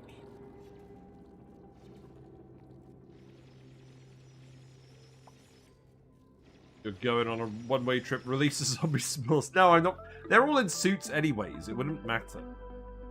Well, it wouldn't matter that much. I'm not going to bother. What could possibly happen? I don't think it'd be very interesting. So that's why I'm not going to bother. It's funny to me how well this is working, even though we're actually just leaking heat into the rest of the polluted brine. Like, even then, this is still working. We're up to 11 tons of salt there. Most of the salt is coming out on this tile now. It's at the right temperature. But yeah, this was so easy we could do this despite all of the duplicates farting around repairing wires they don't need to repair. Carmike needs to go pee. Okay. We're about to sacrifice Carmike to the magma gods. So what I will do, just to be safe, I will save it here. And then we will quit and never come back. Ha! No, I'm kidding. Then we will get Carmike to go over dip. Let's go see what we can find. Go over here. You did that in the last one with your saltwater geyser. There you go. Enjoy the magma. You need the loo? Good. Yes, very good. That would be a potentially good thumbnail. Wouldn't it? Yes. How am I going to get out of this one? Go for a little dip. Why are you not scolding? Oh, now you're scolding. Yeah, that makes sense. Oh, yep. I love how they hold their nose like that. Take off her suit, she swims faster. True, that's true. Yeah, yeah. Go have a swim. But yeah, but now she's got toasty surroundings. And she's getting all the athletics penalties. Yeah, it's alright. You can get back. Yeah, she is still swimming pretty quickly, though. This is kind of ridiculous. Yeah, I know your eyes hurt. That is actually kind of ridiculous that you have actually... There's no way. She's made it. Nisbet, the Carmike, has actually made it. They will actually survive. Although, I'm not sure you're going to get that suit back. Just a casual swim in lava. Yes. Very good, very good. Okay, on that note, we're wrapping it up. We're really, really wrapping it up.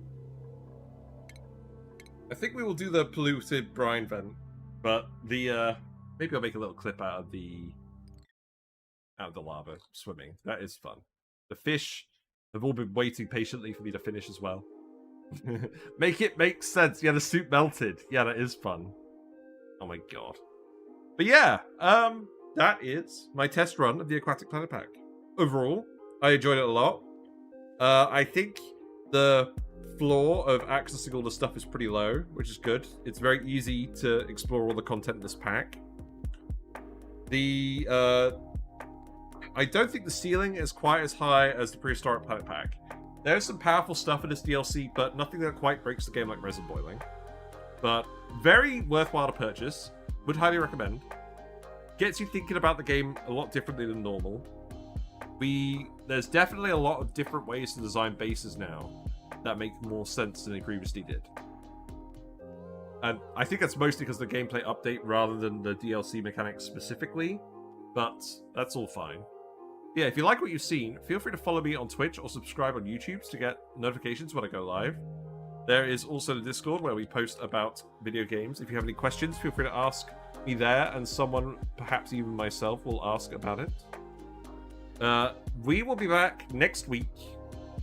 I'm gonna see if we can do a little session where we see if it's possible to actually survive on the Marinia asteroid if I delete and vacuum out the starting bio, like we've done on most of the other different variant DLC starting positions.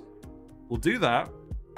Then we're gonna go back to Ceres for a little bit because I'm doing the Spigot Seal video and I think that'll be relevant. And then we're gonna start alternating Ceres with a spaced out, medium-sized asteroid, Marinia asteroid, and we're gonna do the long format Aquatic Planet Pack run there. And we'll do things in a much more organized manner where the dupes aren't tripping over themselves the whole time. Like we've done on stuff like Sour Gas or Bust or Bionic Buddies, other things like that. And I'm wondering what the long-term goal is going to be for that run. But we will look at poke shells more thoroughly on that run as well, because I'm keen to test out my build that I've looked at on there. But, importantly, we're done. So let's actually go see who's around. We'll go raid. But thanks for everybody who's watching. We will do lots of... I'm not going to stop playing Oxygen Included anytime soon. There's certainly lots of stuff to keep looking at. Let's go raid Julie Pixels. It's been a while since we've said hello. What about a full challenge run? I like doing the short challenge starts. There's other stuff I want to see in the game, and I want to make sure that I'm exploring the interesting part of the challenge and not getting bogged down in the dirty work. But yes, go say hi to Julie Pixels for me. Send fish, send lots of fish, and I'll see you guys next week. Bye for now.